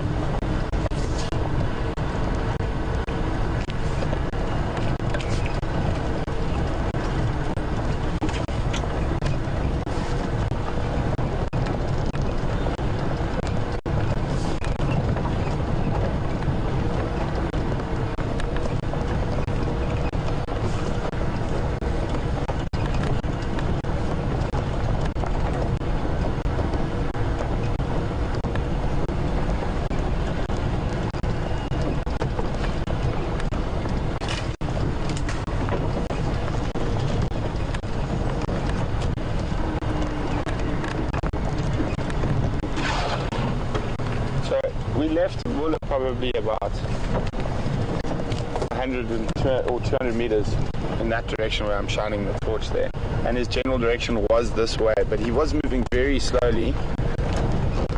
So I'm hoping possibly he's come out at, there's a pan coming up here. He might have come here for a drink. Oh, here comes that cold wind.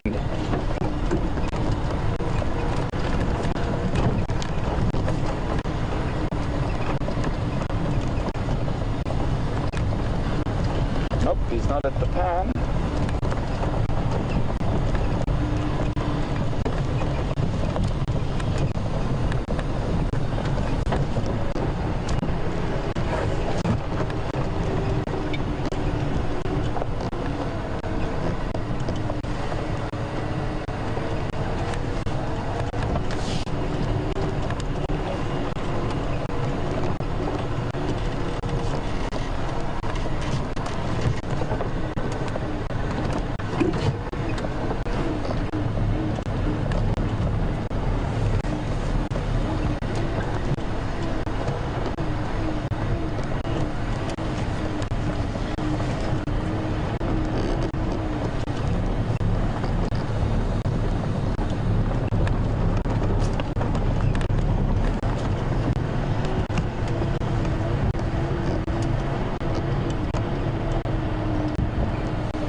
Copy, thanks very much. Confirm 5,980 something meters.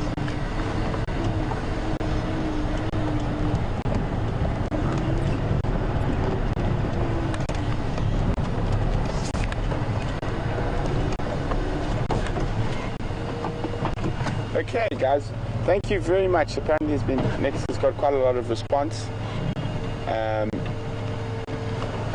on that frozen leopard story. It's 5,800 meters odd, and then or 19,000 feet that leopard was found frozen on Uhuru Peak in Mount Kilimanjaro, on Mount Kilimanjaro. And it was in the 1920s that was discovered. So that's an incredible stat. So how high they can go. I think that leopard might have been a little bit too adventurous. But just saying, and what a wide range of 1926. Thanks, Next. What a wide range of habitats and climates a leopard can endure, and not even just endure. They can succeed and flourish in, from deserts, I mean the Kalahari, the Namib, the Sahara, all home to leopards, and to those thick Central African rainforests of Congo, Gabon, and Central African Republic, to the open savannas of Southern and East Africa. The largest leopards in body size in general, on average, have been from the low veld in South Africa, so the area we're in now, and then also the Serengeti Mara system in Kenya and Tanzania. And that is because of them having a very high food. There's a lot of food around, so there's a lot of prey species. So they are able to, that's why they get so big here, because of abundant prey species. And it's the same for the Serengeti and Mara system. I think we're doing the same loop-de-loop looking for Mvula. Cheers, Tux. So we're not the only ones looping around this area looking for Mvula.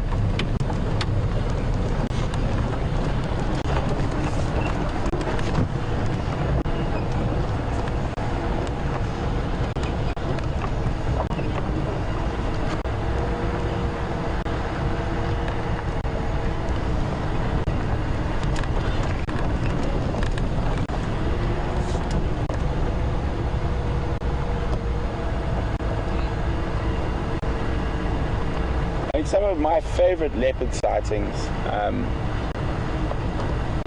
I've had in my life have always been in very strange areas. I'm not talking about the most incredible sightings where I've had 5, 6 leopards in a sighting fighting over male for mating, etc. But sort of very unique sightings. I think one of my favorite leopard sightings was in the Kalahari on those red sand dunes, and the small female, I just saw her eyes sort of peeking up over the dune really early in the morning. And then again, some of the stranger leopard sightings I had was probably while I was in Gabon, because we didn't have vehicles and that. All of our sightings were on foot. What is that down there? Let's go have a quick squiz. Is it a hare? It's a plover. Oh, it's a plover.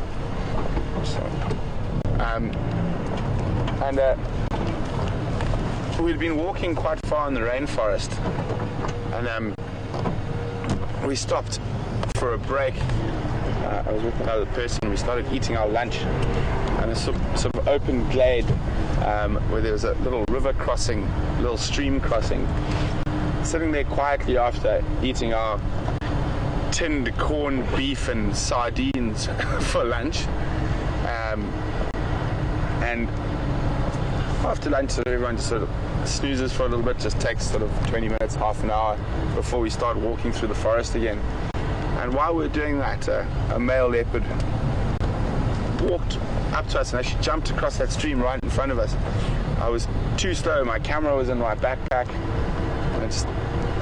So that was probably the only opportunity I would have had to get a photograph that wasn't from a camera trap of a Gabonese forest leopard.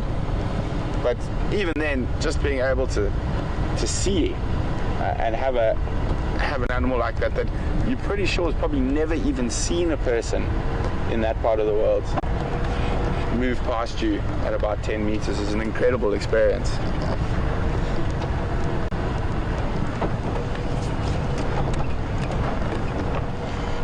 I check, there's some eyes there. I think it might be a genet, which we don't see too often.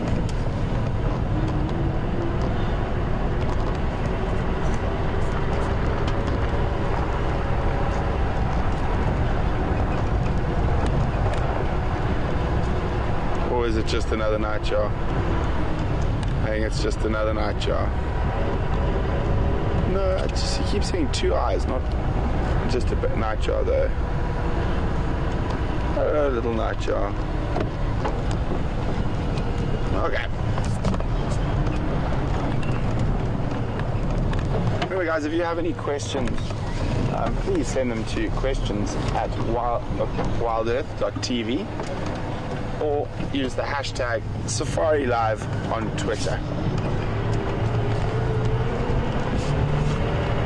Haven't seen any chameleons yet tonight, fam? Wasn't really checking. No.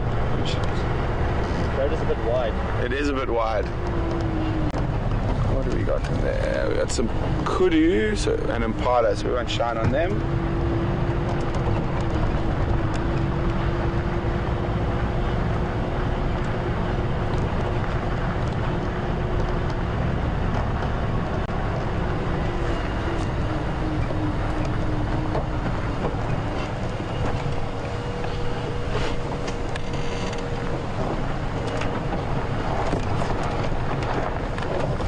Good evening, Susan from Tennessee.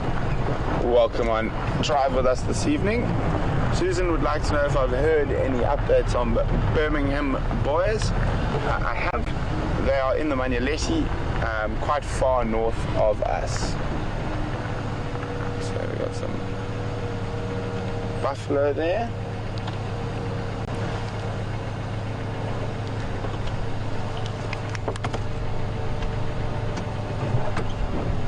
Anything down that side? Just checking carefully around here. There's another buffalo. So the Birmingham boys are in Manyaleti, quite far north of the boundary with the Sabi Sands. And then the Nkuhumas are still in Buffelshoek. There we go. What's that behind the buffalo? I just got a few. There's a leopard. I see a leopard, I see another leopard. It looks like Mvula, just judging from the size. Just let me get around there. Jackson coming.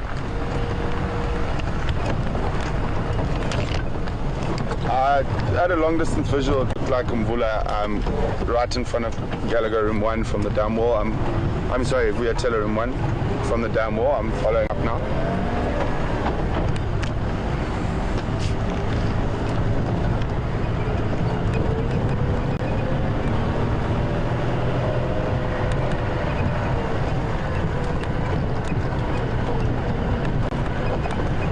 There.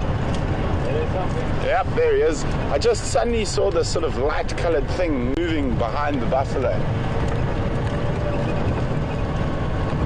But I'm not, it just looks like a big boy. But I'll get a bit closer before I'm 100% sure. No, this looks like a female. Maybe there was another leopard down in the drainage. Could be. I think this is Kwatile that Mvula has been following.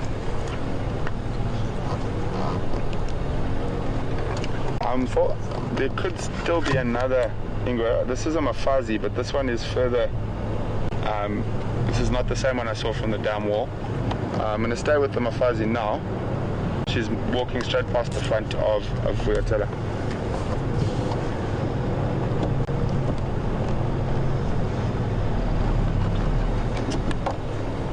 She's just walking at the moment. I'm pretty sure I saw the Madoda as well, but behind me somewhere. I'm just going to stay with the Mafazi while I've got here.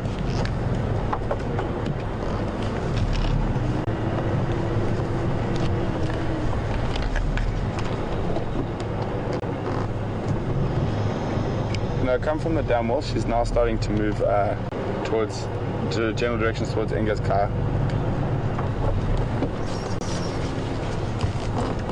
So this is our third different leopard of the afternoon.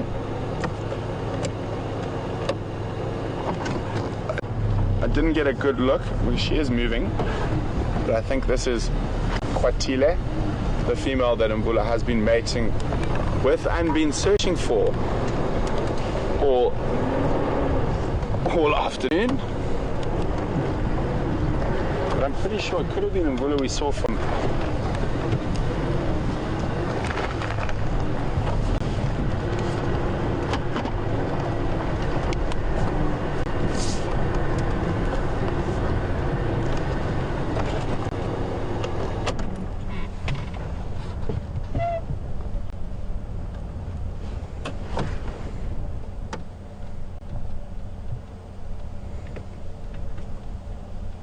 a very pretty lady.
So we've seen 3 different leopard without moving further than a kilometer from where we started this morning, from our camp.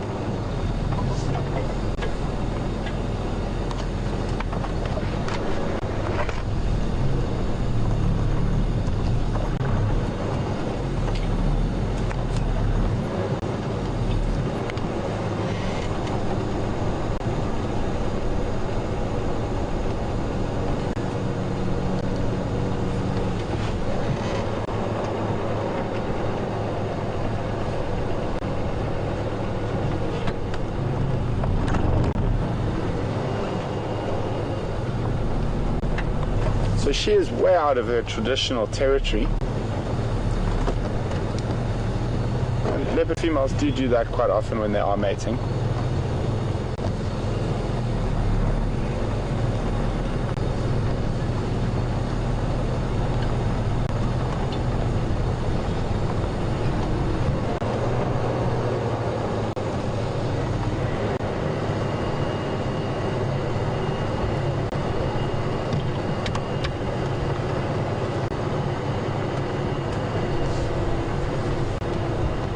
Just a little update from next there that this leopard's been around for most of the day. I know the game drive saw it, and then I think Scott and her saw it in between game drives as well. But didn't have a good view, so no one was 100% sure which female it was. But looking now, I'm pretty sure it is Kwatile.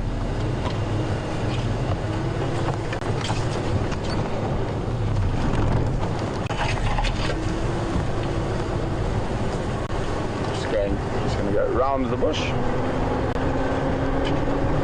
Oh, big stump.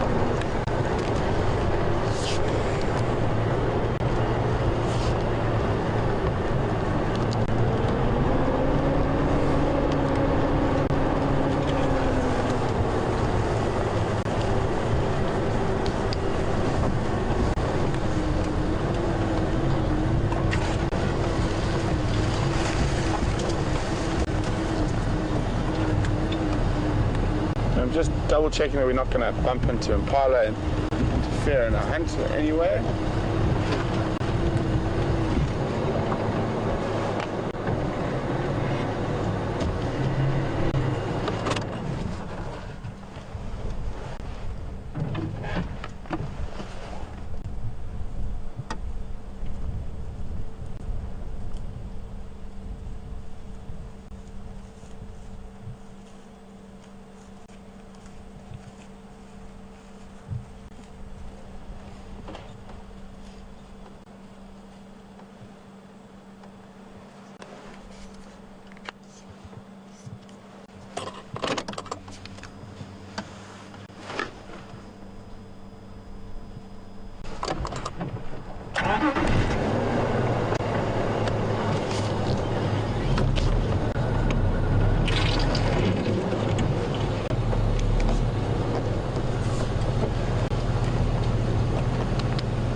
If you're wondering whether she might be also looking for Mvula, I think that's quite possible. I'm not sure why they've been split during their mating. I think if she had been finished mating, she pretty much would have, normally, you never know, she might be, once she's finished mating, she would head directly south back to her territory. Firm, we're heading up towards onto quarantine now. Firm, make your way.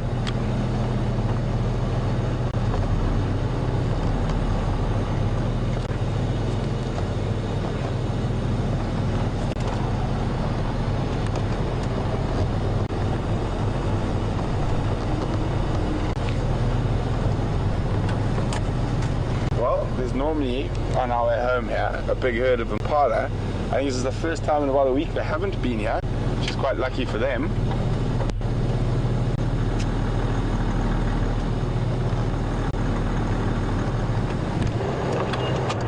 What did she see or hear?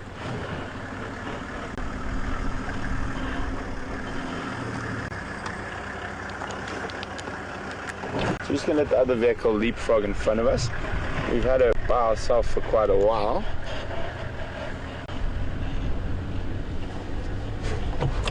But don't worry, we will stay with her.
2 stations of the Mvula and Mvula on quarantine clearance.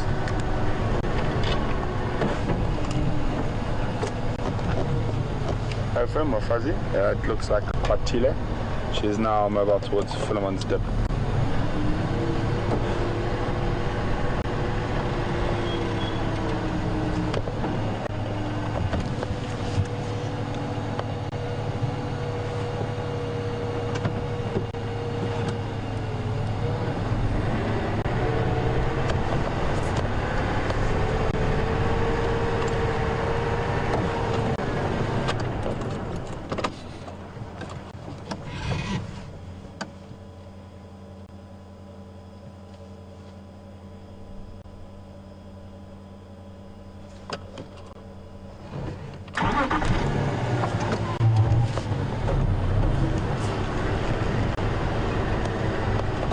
So you can see she doesn't look 100% comfortable with this area. She's exploring, changed her mind, direction, in which direction she's going quite a few times.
Go ahead next way. I was just trying to find the radio.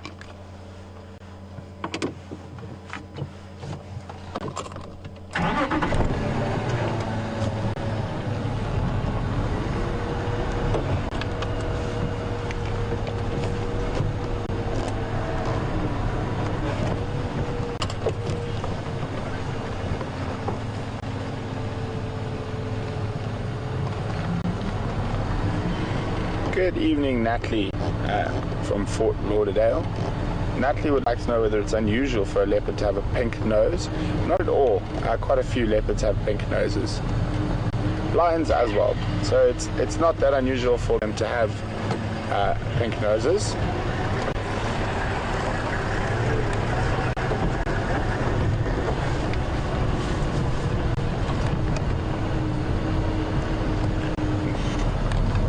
She is on her way south now. It could possibly mean she's finished mating and she's ready to... this could be interesting. See what she's doing now. It's very strong possibility that Karula has scent marked in this area before. Now this would be quite interesting to see now whether she is possibly looking at a bit of range expansion, or she only came here for the mating, to see if she started scent marking on top of Karula, who's the dominant female from here's area, or she just walks on past.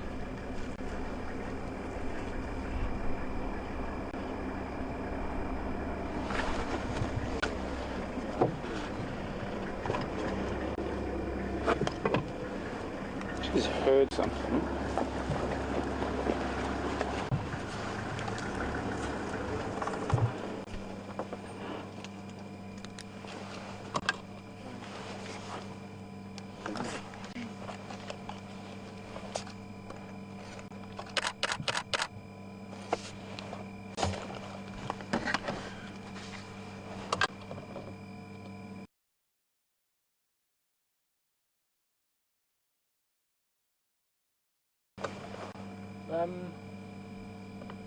You go.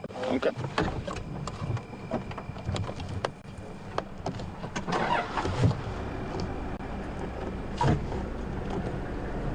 There. Yeah, I think she maybe just heard something. Was there strawberry right next to the road? Was there scrubhead? Did Yeah. she miss it? Yep, like a meter from the road. That's what the scrubhead's defense system is, to just keep very, very still.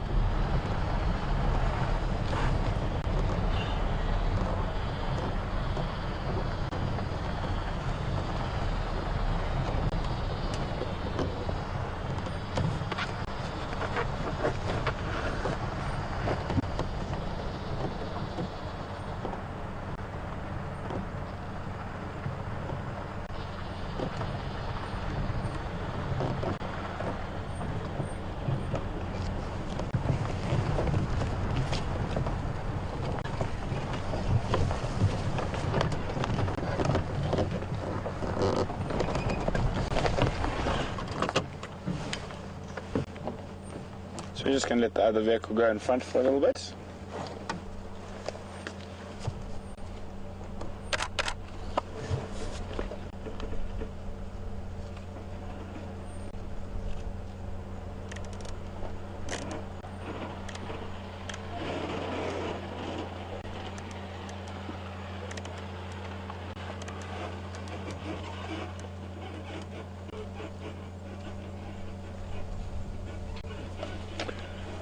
Good evening, Karine from Holland. Karine would like to know, do leopards... Oh, I'm sorry, I've had a minor book collapse next to me here. Do leopards call to each other or call at each other like lions do? Most definitely, Karine. Male and female leopards will vocalize to signify in their territory, to signify that it's their territory, and as also part of the sort of defense strategy for their territory. By vocalizing and making that noise, it's to allow the other leopards in the area to know that this is their territory. So yes, they do, and they do call for similar reasons to what lions call. Apart from the fact that they won't sort of call for backup, being a solitary animal, they don't have that backup option that the lions, like the Matimba coalition, might call for the other Matimba if he feels he's going to get into trouble, and the other male will respond to that. Whereas leopards don't have that, but other than that, they do call for very similar reasons.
Good evening, Christy from Alabama. Christy says this leopard we're watching now doesn't look that comfortable. Do they ever get lost, or can they always find their way home? Well, Christy, I don't think she's lost per se. She came out here. Oh no, no. She came out of her territory with the purpose of mating, and she succeeded in that. She is heading south now, which is back towards where her territory is. She's not comfortable now because probably because she's finished mating, and she doesn't particularly want to have a fight with another female, especially when she's trying to move out of the area back. I think she's trying to move out of the area and back towards her territory. So I wouldn't say that she's not comfortable. She looks very comfortable for me, but she's just maybe a little bit cautious being in another female's territory.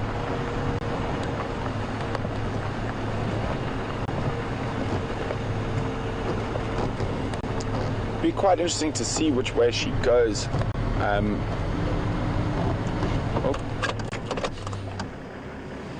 think she smelt another said mark. Oh no, some nice pea or something that looks like buffalo pea that she's decided to roll in. Isn't that nice?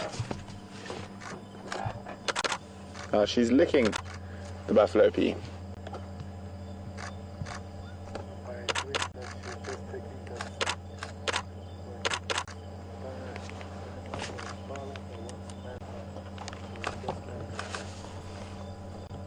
It looks like she is enjoying that. Oh.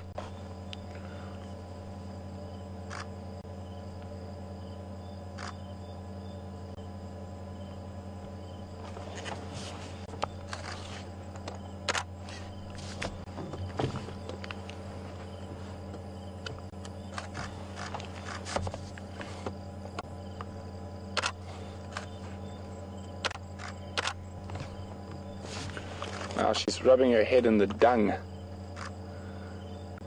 You're going to be one smelly cat.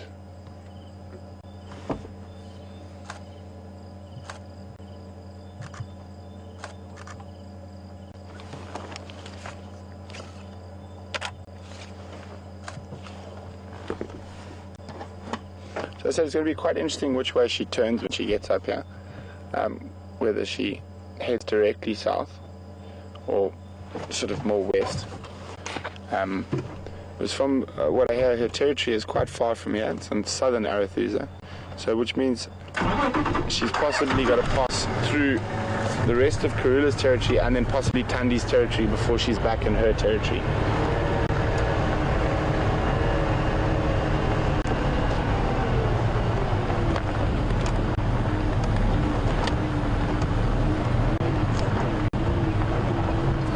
She's going to go smell the pump house.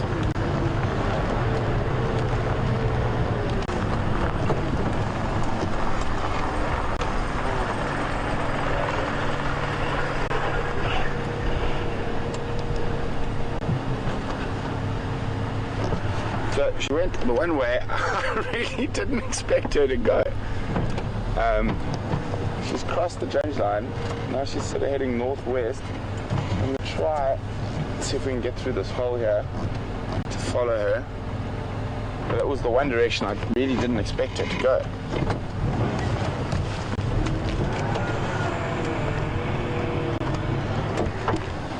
Hold on, Vim. I suppose after some of the stuff we did earlier today, this little hole's not too bad.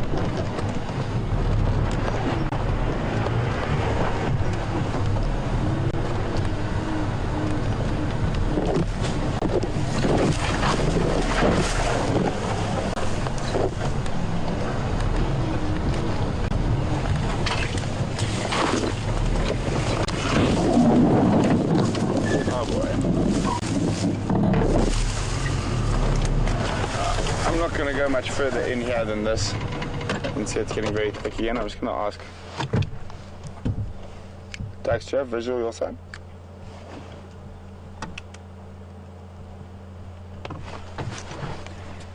Copy, thanks.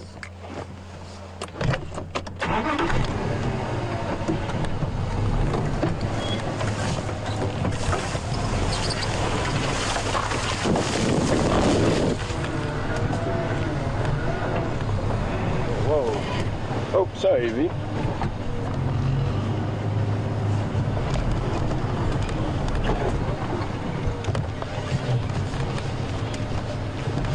Oh, there we go. Thanks very much, Nix. Nix went on to Kwatile's mom's Facebook, and her mother also had a pink nose, even though she is not alive anymore.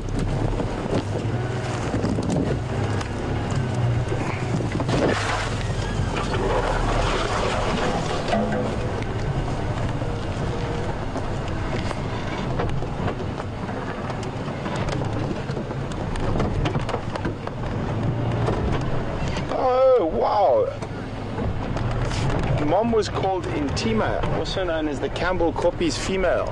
I actually saw her mom a long time ago. Isn't that interesting?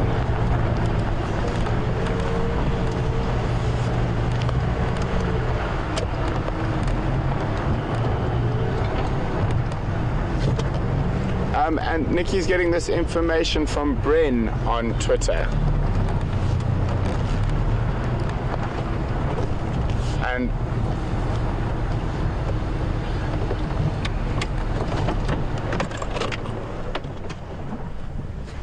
okay guys, we've just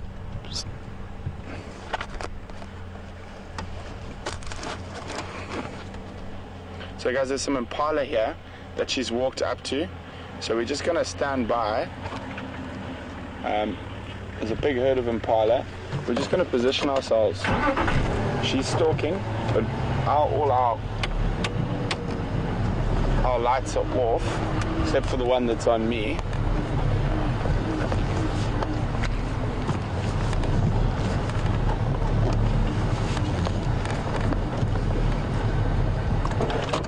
So all we're going to do is now is we're going to sit quietly. We're not going to shine our spotlights on that too much. We might just flash across every now and then. But while she's stalking at night, we don't want to interfere or affect, or either in the impala's favor or in her favor. So that's why we turn off the lights. Because if we shone the light on the impala, we would blind them, making it very easy for her to catch them. Or if we shone the light on the leopard, would make it a bit easier for the impala to spot her.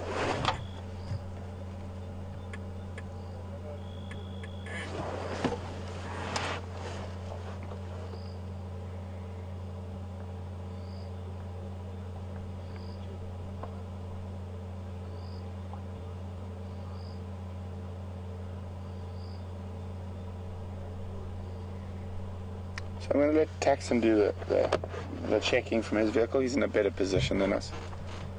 And we're just going to switch off and go completely dark.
Amazing when it's this dark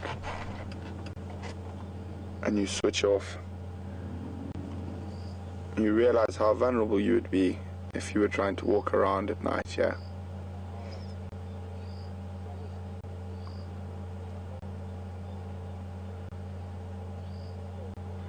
There's a strong possibility she might have lost interest in these impala. They're still there. And we'll sit here for a few minutes longer.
one of the most difficult things is when a predator starts hunting at night and you have to switch off and you can't keep following because you don't know whether she's actually lost interest in the impala and she's continued on west, or she's actually still stalking. And all you can do is sit quietly in the dark and hope.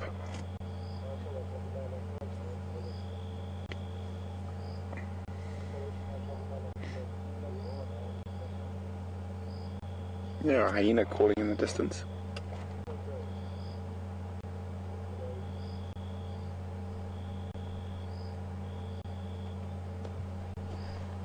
It is a good night for a leopard to hunt. It's dark. There's quite a lot of wind.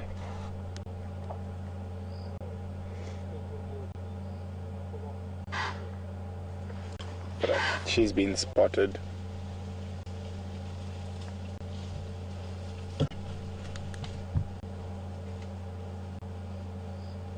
But now where is a different question.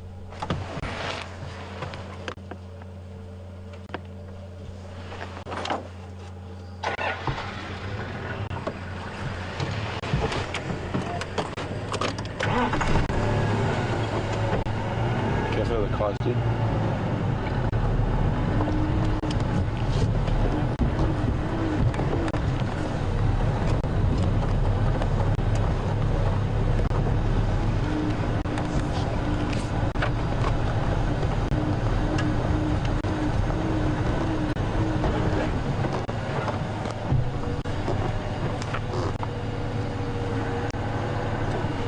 I'm gonna leave the area.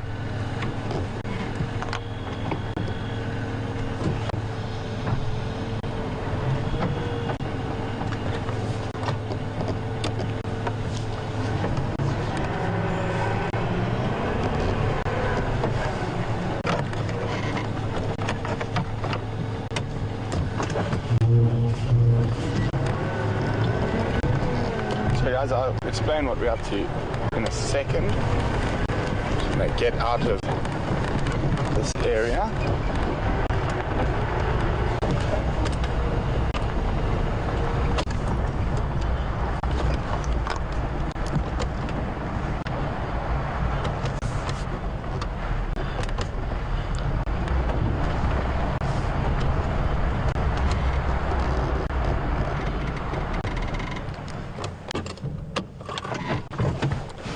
So guys, thanks very much for joining us on Drive this evening. I just wanted to move away. Some of the guys are still looking for her, but she definitely missed the impala. She didn't grab it, and they spotted her, and that's all the alarm calling you heard. But thanks very much for joining Veer and myself, and thanks to Nikki and FC for filtering through questions for us. It's been a fantastic afternoon. 3 different leopards, which is always great, and we haven't gone further than about 1.5 kilometers from the camp, so I don't even have a long drive home now.